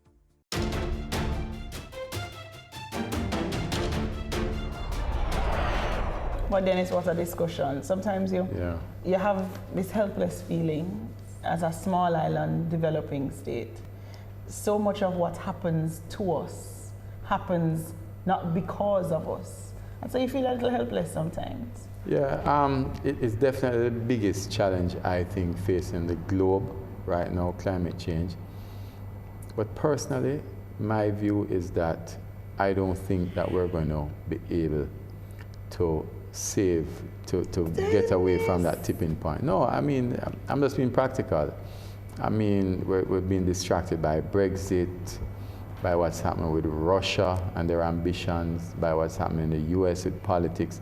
All of these distractions are happening at a time when the climate change argument is getting critical. So I have faith. I recall from as young as when I was in primary school, we started to have this conversation about the hole in the ozone layer. And I thought I would have been a melted puddle in the corner somewhere because the hole in the ozone layer was getting bigger. But as a world, we collectively got together and we made the decision that we're going to reverse that crisis at the time. And so the aerosols stopped and the hole in the ozone layer got smaller. I have the kind of faith that people will get to a place. But it has not changed the situation as is? Well, that particular crisis at the time has been reversed. I think I'm having faith in humanity that we'll get to a place where we recognize the damage, where the bigger nation states, where the Americas and the Chinas and the Englands of this world and the Indias of this world will recognize the damage that they're causing and do something. Well, with the political leadership that we have now globally, I'm hoping that it will change, because it really will not impact us significantly, but our children or our grandchildren are really the ones that are going to be impacted. We have a duty to them. I mean, we're having Category 5 hurricanes regularly now. And you know what? When you look at the bands of the hurricanes, yes, some of the strength hurricanes that we've seen passing through the Caribbean, if there were a band 6 and 7, we actually would see that. But I don't think any of the folks, the Saffir-Simpson scale person who put it together, never ever imagined that kind of intensity. One of the things that we have to do though is we have to shout loudly, because out of the goodness of their hearts, these bigger nation states aren't going to change behavior. I mean, you know, when you have that little annoying small dog that barks and barks and barks incessantly until it gets on your nerves, we have to be that little small annoying dog. Oi, hopefully not. Gotta say thanks to the folks who made the show happen, and the conversation has to continue outside of this set. Have to say thanks to the hardworking crew that I see that you don't. Thanks also to you, the viewers, for tuning in every week. I'm Patria Kay. And I'm Dennis Strong. See you next week.